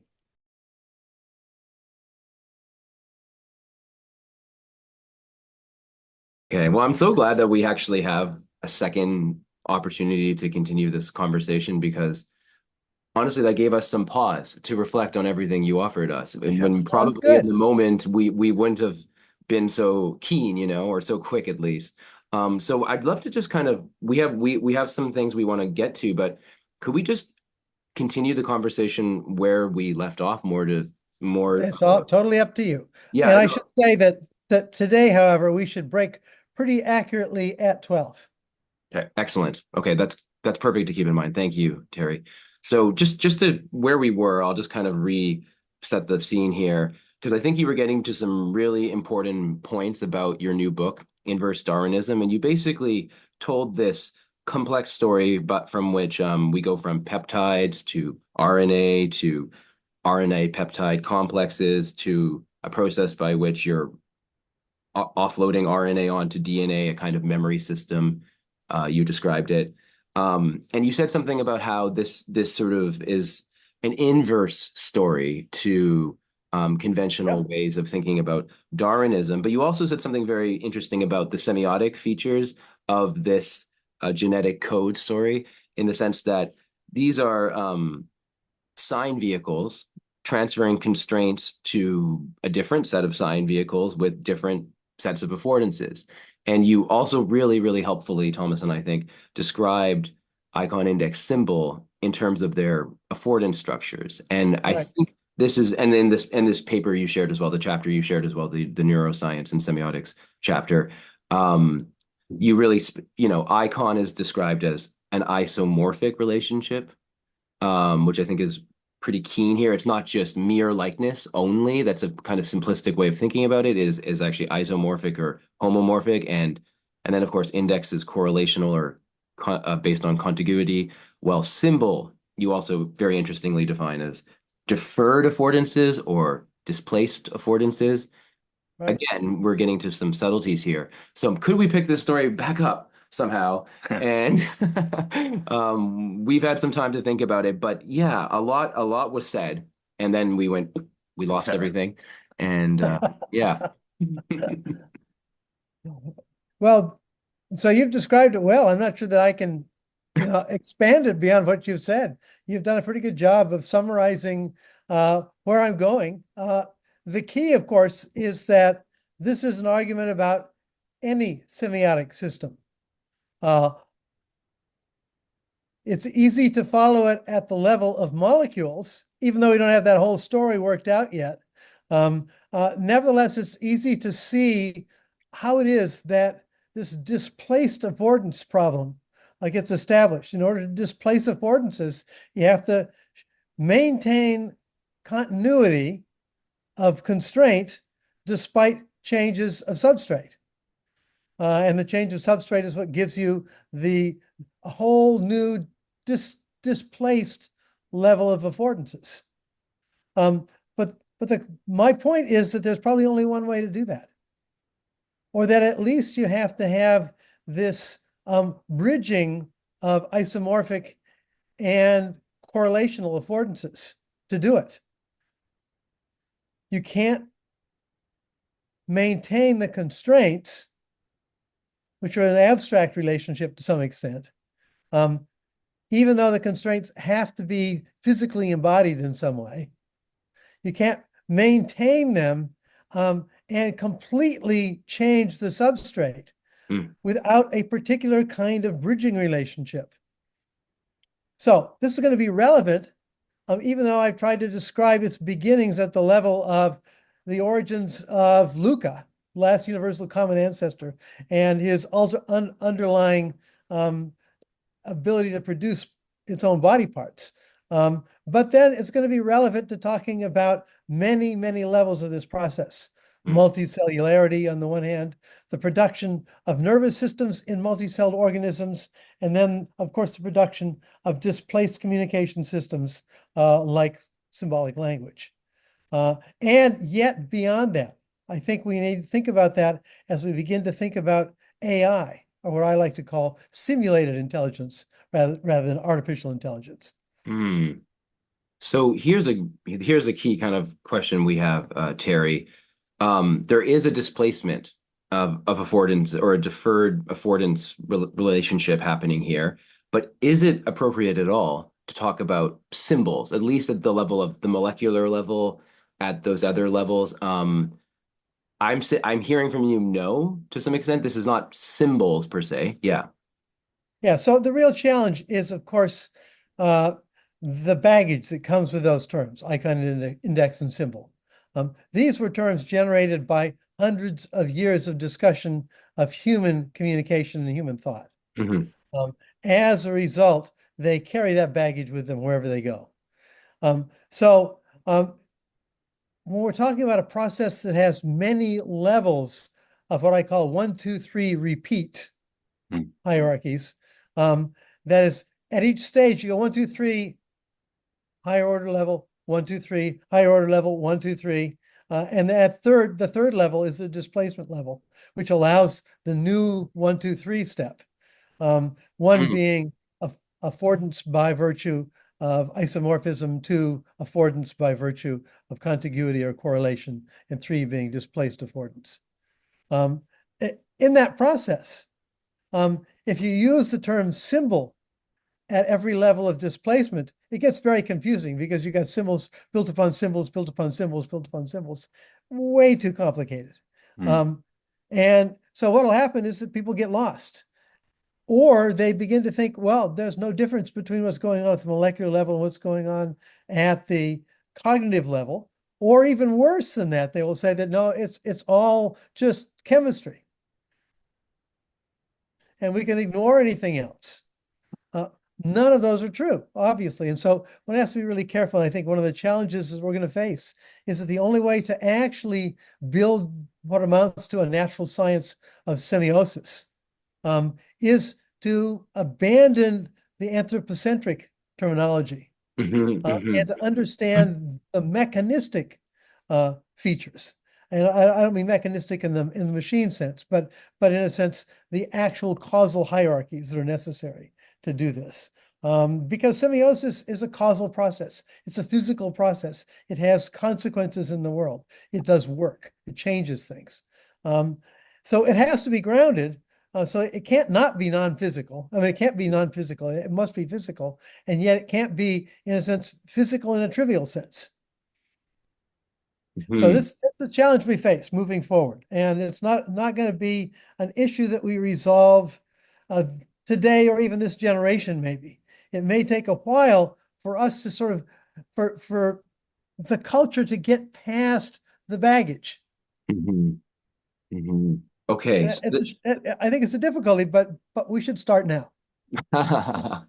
No, absolutely. And I think, what we understand of inverse Darwinism is taking a major step here precisely by sort of bringing some nuance to the sort of multiplication story in Darwin, how there isn't just this process of selective elimination. There's also this process, which we especially see at the molecular level, by which evolution, so to speak, builds up a surplus of sign vehicles, you might say, or things that can become sign vehicles. You got to do physical work to produce them because they're unusual, physically organized structure, some form or other. That takes work. That takes constraint on the release of energy, controlled release of energy, and to produce certain kinds of constrained physical structures. So one of the things I like to say is that the standard way we think about Darwinism, everybody thinks about it as, oh, now we finally got a physical theory of evolution. It's not just a teleological theory, but in fact, think about it. There is no physicality in blind variation and selective retention. We're not talking about anything physical. The Darwinian recipe is a completely abstract algorithmic recipe. And therefore, even though we treat this as though it's the success of physicalism over, idealism or whatever we want to talk about, the sort of teleological view of this process, it's actually equally non-physical. So part of inverse Darwinism is to say, no, now we're going to have to deal with the physicality of the problem. And the physicality of the problem, like they say, is the devil is in the details, number one. And number two, the selection story now is definitely incomplete. It doesn't actually explain what you want it to explain. You have to have an additive, a generative process in order to actually have a subtractive, eliminative process. You can't do one without the other. So this is not just a tweak on Darwinism. It's not just to say we got to take the old theory and tweak it a little bit, put evo-devo into the mix, put plasticity and communication into the mix. No. This is not. This is to say the original recipe is incomplete. And we're going to have to add to it. So what you see is, really good biologists are looking at this and saying, well, natural selection is so good. I just have to add a couple of tweaks and caveats and clean it up. This is the third way evolutionary thinking says, well, we add evo, devo, we add this to it. And now we get Mhm. it's a more complicated theory. No, I'm not saying that. I'm saying, yes, that's true. But in fact, you haven't gotten to the real problem. Mhm. I see. And it turns out that it's because of that that we can't seem to overcome the sort of intelligent design and creationist kind of stuff. Why? Because they recognize that at that level of where novelty comes from, it's just a hand wave. And they always are able to sort of make fun of the story, Mm. talking about, oh, so it's accident, preserved accidents. Okay. What about the classic story of the tornado going through a junkyard and producing a 747? Uh, well, it's not just really lucky accident. It's Hmm. something else. It's actually a kind of catalyzed accident. Mm. Hmm. That is, what catalysts do is they don't make impossible possible. They make the incredibly improbable highly probable, almost inevitable. Mm. And that's what life is. Life has got all these catalytic processes that are so improbable in the natural world. I mean, Hmm. in the non-living world. Um, but in us, they're nearly inevitable. Yeah. They're not quite inevitable, and we never make it all the way. And things go wrong. And evolution, as a result, continues. Hmm. Okay, well, there's several places we'd love to take this. So maybe one thing I have right here, Terry, we don't, yeah, maybe it seems inappropriate to talk about symbols at least at these lower molecular levels, but is this a kind of proto symbolic process or something? And then here, maybe we can bridge this line eventually. We get to humans, we get to our unique kind of symbolic capacities that take work, as you say. There also seems to be a degradation story here where I guess by developing the kind of neuro infrastructure that is necessary to do all this complex symbolic work, there might be a kind of degradation of our more primary and more grounded, iconic and indexical forms of cognition. Um, there seems to be something there. And then, getting to eventually we'd love to talk about your recent thoughts on the noosphere. Um, Yeah. I love thinking about some of my colleagues in the Faculty of Education here at SFU. We like thinking about these kill sites, like the Butchers of Boxgrove, for instance. These sites that are, significant sites where very large animals, megafauna were butchered and fires were built and hand axes were built and all this complex behavior, cultural behavior, you might say, manifested. Can we think of this as a kind of well, I like to think of it as a kind of proto school almost, like a site of learning and teaching and the passing on of symbols and symbolic competencies, or maybe something like symbolic competencies, where it really does seem like complex behavior where affordances are displaced throughout this complex behavior. Um, And yet, a lot of what's going on in those contexts is iconic and indexical, mm, right? mhm, Watching somebody do something. And then you say, why did you do that? Well, now I can explain it if I've got a symbolic capacity, but you don't necessarily need a symbolic capacity for that. Um, and what we know of symbolic capacities is, of course, you have to learn them via non-symbolic communication. All the conventions about, how a displaced sign vehicle represents something else and combines with the other representations have to be acquired without symbolic means for the most part.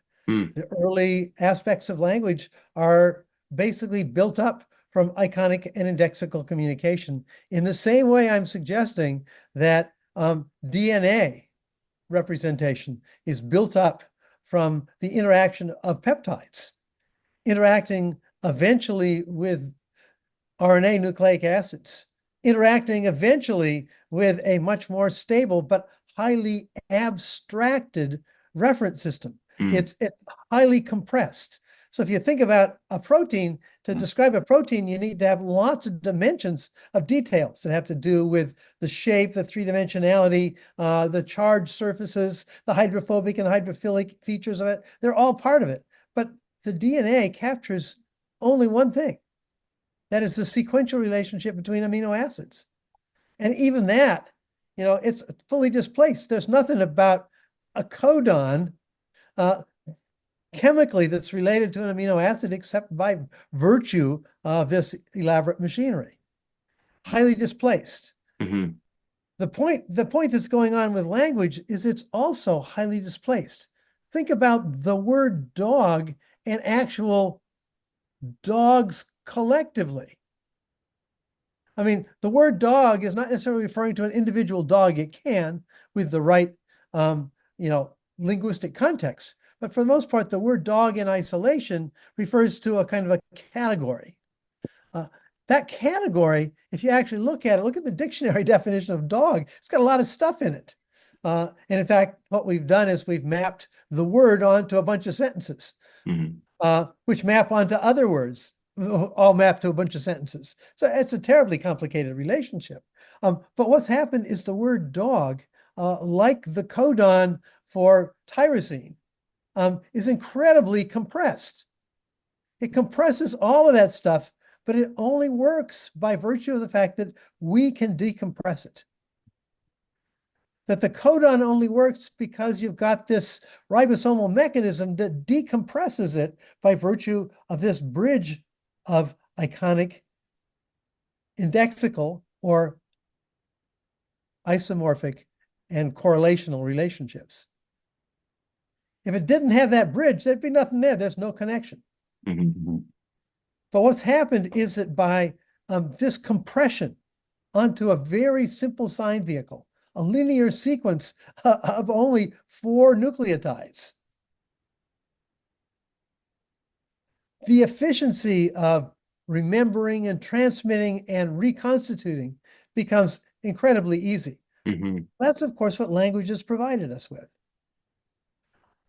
So the point I want to make is not so much that we're talking about DNA as a proto-symbol, but rather symbols, as we think about them, are highly differentiated, hierarchically elaborated semiotic relationships that at one level, at the level of human interactions, are based upon isomorphic affordances, correlational affordances, and this bridging relationship that has to be established in a whole population with every individual.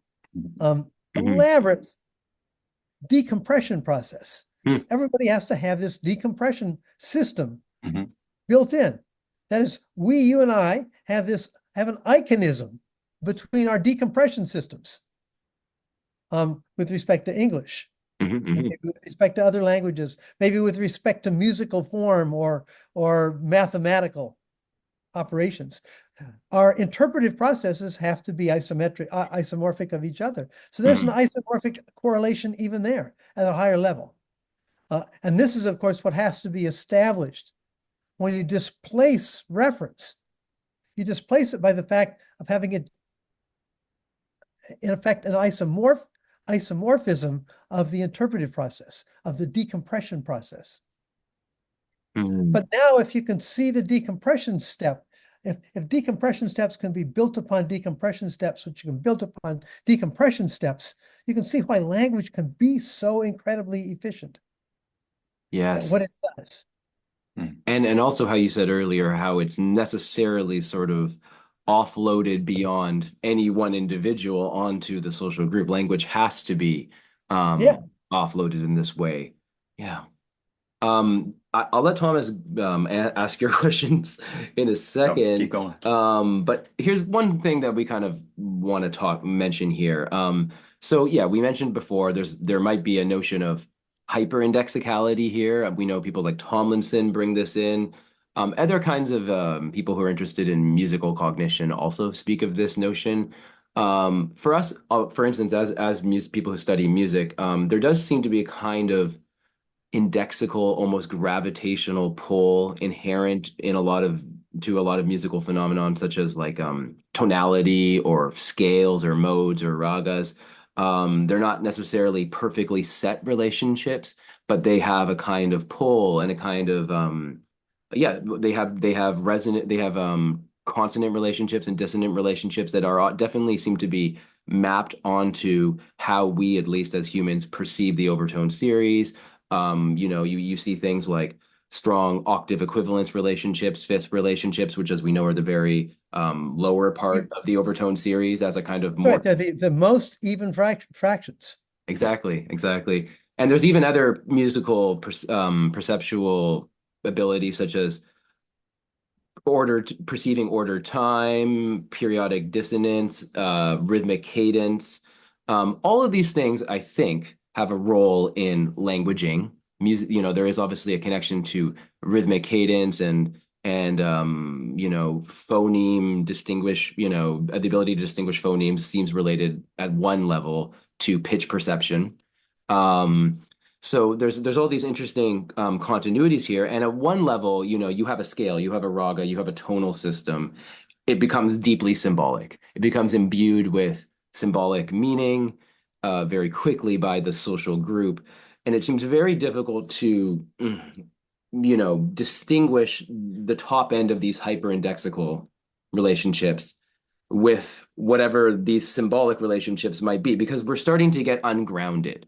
The references are starting to get increasingly ungrounded. They're not completely ungrounded, maybe, but they're getting more ungrounded. So could we speak about this as a little confusing mess of things there? Well, so first, Yeah. so first of all, the first thing I would say is that it's not just hyperindexicality. Okay. It's hyper-iconicity as well, right? Okay. So when we're talking about resonance hierarchies, this is all it's iconism.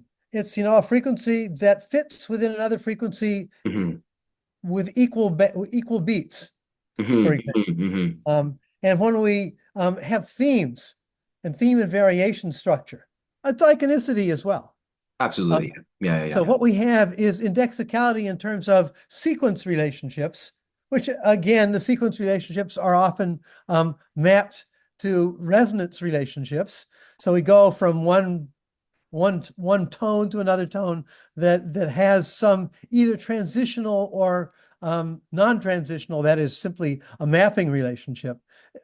So first of all, to build indexicality, the point that I've always made is to build correlational relationships, you need to start with isomorphic relationships. And it's the relationships between isomorphic relationships and their larger relationships that builds indexical relationships. So when you think about music or poetry for that matter, a big part of it has to do with redundant features that have some level of isomorphism. And then the relationship between what then become isomorphic units can now be compared to each other, and you can build higher order iconic units. Now, for example, a theme that you can vary, or you can invert. An inversion is iconic or isomorphic by an inverse relationship. So it's a complicated, you might say, indexical twist on iconism. Say go in the opposite direction, or invert the hierarchy of tonality. However you want to do it. But so one of the things you want to say about music is that first of all, it's not just hyperindexical. Also hyper-iconic. And to build the higher order indexicality, you need to also be building higher order iconicity. That is, but it's then you've got, as you build up and up and up, you now get a higher order iconicity. For example, I take this from Suzanne Langer's thinking on this topic, that what's happening is in a lot of ways, music is like, or I should put it this way, following a musical string is basically producing a simulated emotion. Emotions are transitions between arousal states that have a structure, a rising and falling, or a dissonant structure, competitive structure, a structure that resolves or doesn't resolve. All these features are emotional features, Mhm. experiential features. Suzanne Langer basically says, no, what music does is it provides the form or an isomorphism with a kind of emotional experience, or possibly larger, the kind of how an emotional experience is part of a social interaction. You know, a conflict, conflict resolution, a romantic relationship that, rises to fulfillment.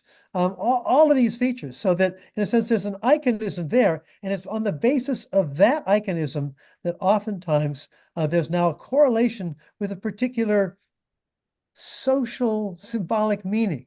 The Yeah. particular ragas are about the evening. Particular raga, again, is about strife. You can construct this complexity. Now, one of the interesting things about, of course, ragas, Indian music as an example, it's not very polyphonic. It doesn't have exactly the kind of counterpoint that we see in the West. There can be, interestingly enough, some counterpoint tabla in it, and a little bit back and forth between, the raga and the tabla, the main instruments that are there. And then, of course, you typically want to have something in the background that's defining the tonal background, or resonance A system. droning Drone, instrument. Yeah, something yeah, like yeah. that. But not too much. But as soon as you get writing, as soon as we have, 1,000 years ago in the West, you begin to find ways first of all, with runes, and then eventually with neumes and notes and so on, and a staff. You get a system that we can now offload the structure. It's a compression. It doesn't have all the features. It's a compression, so that in fact it's very hard to take traditional music, from a traditional society and turn it into notes on a page. Oftentimes because it has, there's all kinds of stylistic things. The performer adds stuff to it. For the most part, Western music began to add things like, you gotta have a redondo here, you gotta have, arpeggio there. Describe these things because I can't draw them. I can't put them into the compressed form. Nevertheless, this compressed form, by offloading and simplifying, has made it possible to complexify the iconic and indexical system in the West. So now we can have a really complex just a minute, let me somebody is trying to sell me something, obviously. That we can have now this incredibly complex thing like jazz that actually takes advantage of former theme and variation issues and harmonic transitions, and then plays off of them. In a sense, plays, it's almost like counterpoint on counterpoint, so to speak. But in this case, it's counterpoint of a different sort. It's a sort of, you might say, it's a comment on more than actually this. So you get these levels that are possible. And in music, it's largely possible in the West because we've already got a compressed way to do this. And if it's compressed, we can now see it's got simple stuff. So I can add extra notes here and there. I can have, time signatures. I can say speed up and slow down. I can, do all the stuff that you can't do with just do, re, mi, or neumes or that sort of thing that were in the history of the West. Again, offloading provides this evolvability. Yeah. It provides the possibility of complexifying something, because now it's not just limited to the actual sound and the sound producing machines, the flutes and lutes and so on. It's no longer limited to that. It's now something that you can say, oh, hey, not only that, this piece that was composed for violin, I'm now going to translate it to this weird instrument that I've invented.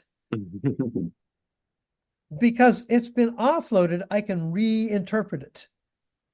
I can decompress it in some other form. So one of the things I like to say about, this way of talking about music, I mean, I think music is wonderful in part because I think it's also a wonderful metaphor for talking about cognition and how how brains actually work. But again, what we can see is that even with Western music in particular, you're getting this complexification by offloading, by compressing onto this displaced medium, the written form. Now, I think in the nervous system, one of the ways it's getting offloaded, not by us, but think about just any mammals and birds, onto memory systems. Memory systems are not dynamic. They're nothing happening. They're just, you might say, the constraints. They're like the staff in music and the notes. It's static. And in order to get it to work, you have to dump energy through it. And you have to use that to constrain the flow of energy. Well, that's what memories are. Memories are, we've, constructed these connection patterns by virtue of past experience, but you don't re-experience it unless you run energy through it, unless you play it, so to speak. But now, because we've got these memory systems, we can now really play around with it. We can, juxtapose them and stuff. Of course, all species that have minimally complicated brains do that. But if you additionally now have another form of offloading, like language and writing and musical form and so on, musical notation systems, now that memory system, which is offloaded from your own, offloaded from experience that is now collectively interpretable, adds an incredible complexity to this. So this is, our ability to have this conversation. Think about what it's based upon. All the history that is now available to us that helps us in the interpretation of these words and these ideas, as well as constraining our ability to think out of the box. Well, that actually sounds like a really good point where I want to ask him, Thomas, really quick, and then I think we can go to your questions fully.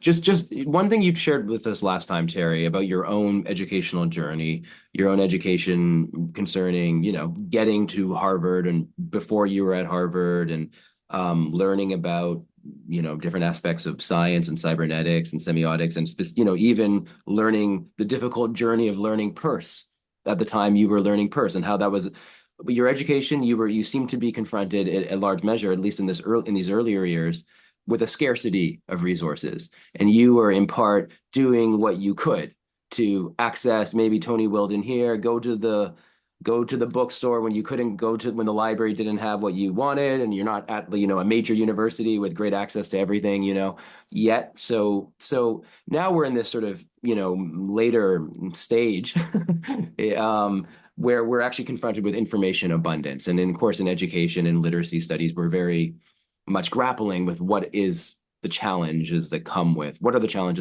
information abundance. Right. And I just was striking to us, I think, how your own education, self-education, and in large part, told a different story here, And do you have anything to say there? And then what does this say about all these, the theories of symbolic competency and everything, anything you want to go, anything you want to off the air? Yeah. Okay, open-ended, huh? Open-ended, yeah. We sort of, that sort of struck us. And I, like you, luckily for me, past my educating stage, or at least at the level of getting people up to speed on the basics. I'm no longer there. I've given that one up, moved on. You guys got to do that. Things have changed radically, and that's what you're pointing out, and there's no question about it. I mean, when I now teach a course on molecular biology to a group of advanced students, I'm aware that they can get to their phone and all the questions that I haven't finished answering, they can say, yeah, but did you consider this, which was discovered last week by, at Princeton? And I go, I didn't hear about that. So how do you deal with that? So one of the things that's happened is that we professors, so to speak, have been downgraded. We've been downgraded by the fact that there's so much information out there. When I was a young student, it was the experts that had this sort of, almost eidetic memory of some field. Mm. They could just say, "Oh, this is that," or "These 5 people have made the field, and here's each of their ideas."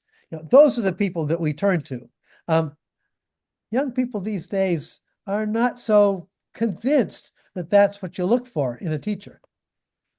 So a big change, and I'm not sure that I could have responded to it, given my, the fact that I come from an old school, like you've described, where it's not so much that information wasn't available. All these ideas were available, but you had to struggle to find them. Yeah.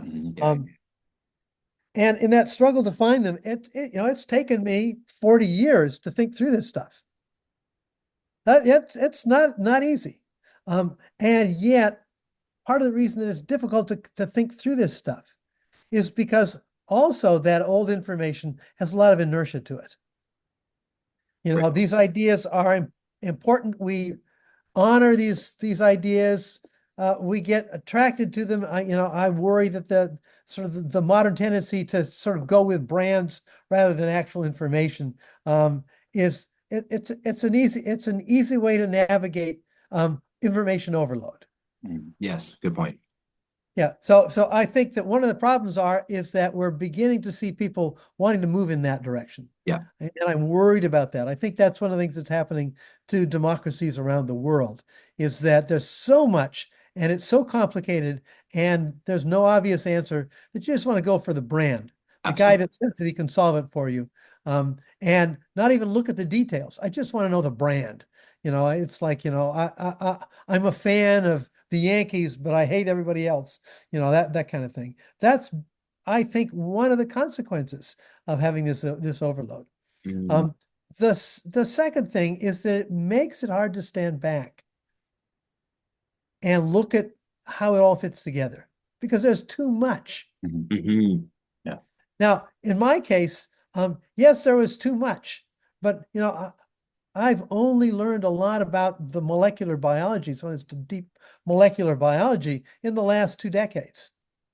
I was trained in a totally different biology in many respects. And a lot of these ideas I'm coming to are the result of, you might say, knowing in detail and having gone through this and taught this evolutionary biology for 30, 40 years in one way, and then realizing, wow, there are some dissonances. I didn't realize that there were these logical lacunas out there that had not been filled, because I was caught up in those details. Well, now we have many more details. It's harder to stand back and say, let me put it together. So that the real advantage, and this is speaking to your educational problem, and that is, now what's necessary is to help people figure out how to synthesize, how to do their own compression. But the key to compression is that you got to have the decompression process available. Yes, if you compress it down to brands but have no decompression, then in effect you become ungrounded. One of the challenges is, I think, that it gets easier and easier to get ungrounded with this kind of information. That's, I think, a real challenge. Now, the question is, will simulated intelligent systems, generative systems, make this easier or harder? Will they contribute to making it easier or harder? I don't know for sure. But one of the things that's happening is, of course, this is another stage of offloading. But now we're not just offloading details. We're now offloading stories, offloading theories, offloading explanations. And how are they generated by these systems? Well, these systems are themselves heavily displaced. In fact, they are fully ungrounded in the following sense. That is, the large language models are structured by all the communications that we've engaged in that are part of the training set. But those communications have been grounded iconically and indexically in the ways we've been talking about.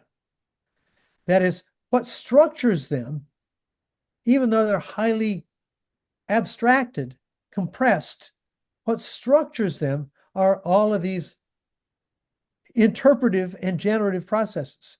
And when we interpret them, we expand them. We decompress from that, bring in the context that makes sense. Well, what's happened, of course, in these large language models is they've been structured by this. And then, in a sense, the ladder has been pulled out from under them. That is, what was the ladder? It was you and I and the millions of people that have produced these texts. That has created a structure. So what's going on in these large language models is we've got tokens, things like words, maybe, things like letters. And we've used incredible amounts of data to figure out the iconic and indexical relations at hundreds or thousands of dimensions deep. Mm-hmm. So we can really get most of it and then use the iconic and indexical structure. Then I throw in a query that has iconic and indexical structure. And what will come out of it is something that is consistent with that query we've put in there, consistent with the iconic and indexical structure that's internal. But because that was constructed based upon a grounded communication, I can now look at that and, for the most part, interpret it, decompress it into my own terms. It therefore looks like it's thinking. Mm-hmm. It looks like it's grounded. Mm-hmm. But in fact, what we're learning now, and if this will always be true, is the longer we let these things run, the more hallucinatory they get. Exactly, yeah. Mm-hmm. Because they're only built upon their own features. And of course, it's cycling back and back and back and making predictions on their own predictions.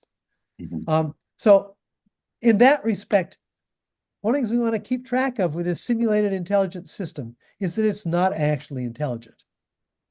It's not actually constructing. It's not actually evolving or differentiating knowledge. It perhaps doesn't even have that kind of, basic internalization process that we were talking about that even simple tube-like organisms or whatnot Yes. would have. Yeah, yeah, yeah. There's nothing about its mechanism or the tokens that it contains that are about their own existence and persistence. So that it lacks aboutness in that regard, and it lacks that kind of dynamic resonance that you were describing as sort of as fundamental to how cognition works, to how brains work. Yeah. But remember that resonance is precisely because our bodies are a part of what we're representing. Exactly. We're in the world. Absolutely. So simulated intelligence is in Descartes' world. Okay, it's in Descartes' world. Why? Because these systems, these machine learning systems, these LLM systems, are completely ungrounded. That is, they have nothing to do with their own physicality, with their own existence, with their own structure. Nothing about their activity or their design. So there's the physical world, and then there's the informational world. And we've cut them off. We've actively constructed these systems to be Cartesian. Mm-hmm. So this has made, in a sense, the Cartesian intuition even much stronger. And I think our current problem is that we are beginning to fall into this Cartesian illusion. The Cartesian illusion is the postmodern illusion. It's just this arbitrary relationship between semiosis and the world. It's just abstract, and therefore all we can rely on is power. All we can rely on is the physicality of it alone. Semiosis becomes magic, becomes spiritualism, becomes just this artificial diaphanous stuff. And in that process, normativity disappears. Yeah. Because it's not grounded. Mm-hmm. So that's the future, and that's going to affect you guys. Yeah. Oh, absolutely. Yeah. It seems like AI has just exacerbated this problem more. The problem of the symbolic capacities that we have, increasing the fallibility of it seems like our symbolic reasoning and our theories, depending on how good or bad they are, pose serious risks on our behaviors, on our patterns of organization. And if it's already ungrounded and to some degree, it's starting to get more and more ungrounded depending on I have this question about how do we ground our symbolic capacity? Is it through good theory, perhaps, or? Well, so here's the problem, Yeah. of course. And that is, how do we remember things? We don't remember the details very well. You know, the lists, they're the first things to go. What do we remember well? The narratives. Our nervous system is set up to construct narratives in a way that dog nervous systems are not. And that's because the mnemonic systems that mammalian brains have developed use independent means to store information. But symbolic communication has allowed us to link them together. And therefore, we can use, in a sense, the episodic memory and the procedural memory systems to cue each other, to create these strings that we call narratives. Those are theories, but they're also stories. And those stories, of course, the ones that are most memorable are those that have the strongest deep biological roots. You know, competing over mates, escaping death, fighting predators, fighting others who want your stuff. You know, this is what stories are about. You know, the history of literature, and the symbolic aspects of music also. You know, we have this. So one of the problems is that now we have a system in which what we individually remember most effectively are not the details. But if we allow these simulated intelligence systems to be able to construct the narratives, they're doing the narrative construction. They're going to be really good at figuring out what narratives stick and don't stick. Not because they're trying to do that. These systems are not trying to do that. But they're constructed to, in a sense, build narratives. That's what the generative part is about. So now the real question is, will this be usable by those in charge? Because simulated intelligence doesn't want anything. One of the errors we make is sort of projecting the idea of want and need and desire onto these systems. No, they're not, there's nothing there. It's a machine. But once we do that, we ask, you know, will it want to get rid of us? You know, will it want to do this or that? No, but the people who construct them can bias it in various ways to deal with their wants and needs. Of course. That's a totalitarian system, or a very powerful information system like Google or Meta, something like that. What are their needs? And so that's one of the real challenges. We need to think about that because that's the future of this. Now, I think that simulated intelligence is a wonderful tool. I mean, so I've just been describing, I think, some of the potential dangers, and they're dangers based upon our own fragility. The power is that it's, you know, I like to think, you know, when I was studying difficult mathematics, if I was looking at a really difficult equation, I just couldn't figure out how to get to it and figure out how to transform it and move. I could always go to the back of the book and look at the solution. The solution showed me how it was done, but then I had to figure out why it was done that way. Why did that work?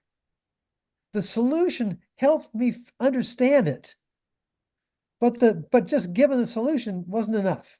So if you just get the solution and you plug in the solution to answer some question, you don't have any knowledge, really. You just have this very simple indexical relationship. X connects with Y. But what's happened? My favorite example of this is what's happened with AlphaFold and GPT, what's it called, GPT Prot. All these systems that use LLMs to decode the folding of proteins. How does it work? Well, it worked very simply that we had a bunch of sequences of amino acids, and we had a protein that was that sequence, and we knew the sequence and the folding of the protein. We knew this for hundreds of examples.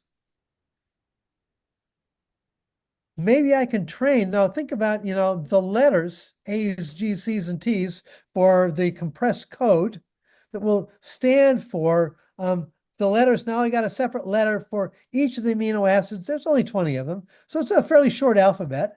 So I've got this alphabet sequence, and it links to a fold pattern.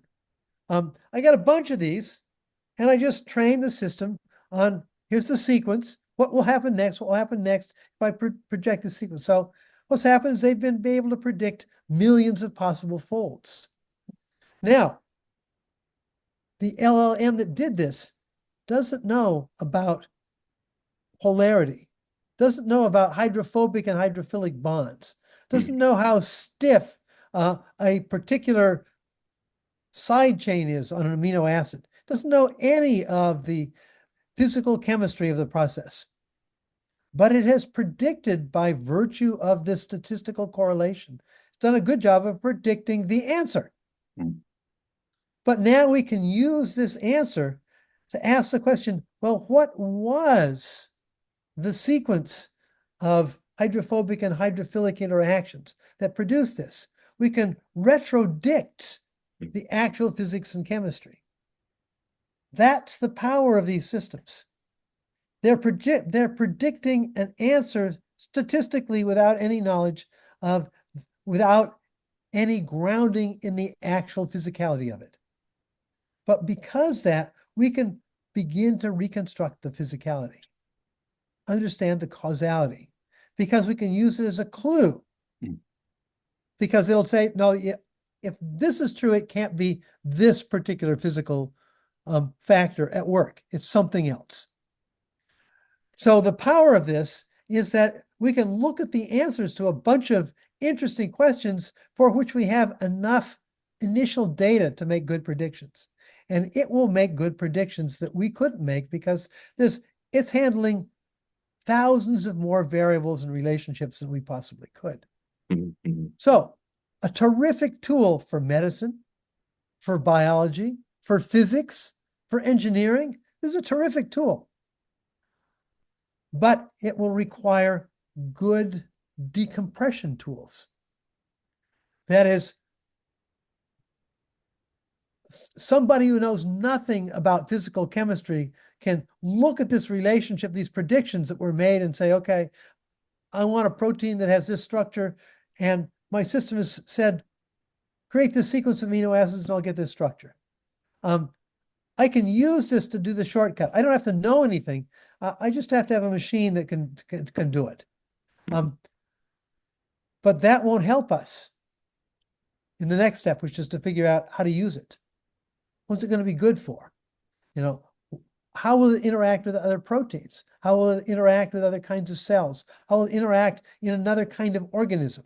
All of those things it won't be helpful for us. So to use this knowledge, we have to already have built up this decompression capacity, this interpretive capacity, to know how to go from the superficial, still compressed information, abstracted information, and then reconstruct the actual physical, or in the case of human interactions, the actual social psychological mechanisms.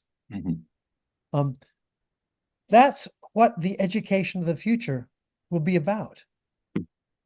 The education in the AI world will not be knowing the answers, but be knowing how to go from the answers to retrodict the actual causality. Well, yeah, go on. It reminds me of your ideas, your lecture on the noosphere and this convergence sort of that's happening. Do you think this is pushing in that direction as well? Just sort of pushing our behavior again. We're evolving with the AI and Well, so the first thing I would say is that ever since we've been using language to communicate, we've been in a noosphere. It's been the small little noospheres. Local cultures are noospheres in that respect. By that, I mean that knowledge is always distributed, that cognition, problem solving is relatively distributed, and that we are, to some extent, intersubjectively linked. That is, you can ask me about how I came to think about this problem. I can ask you about your health, about, what relationships you've had in your life and how they've affected your thinking. We can get into each other's histories, each other's lives. In fact, good marriages and friendships are often built by this elaborate intersubjectivity where we shared our own stories, our own narratives. No other species can do this.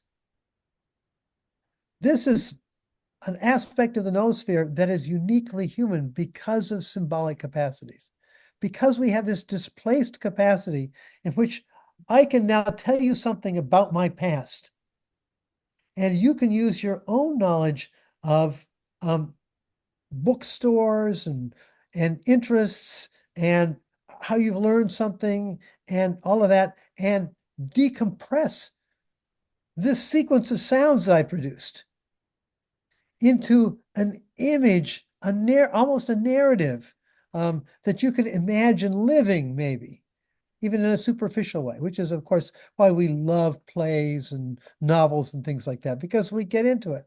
We fall in love with the main character, or we hate the villain, all of those things. It's really a part of our lives in that respect. But the noosphere is also that intersubjective feature, that extended mind nature. It's not extended mind in a sense of a bigger brain. Some people have described this as a global brain.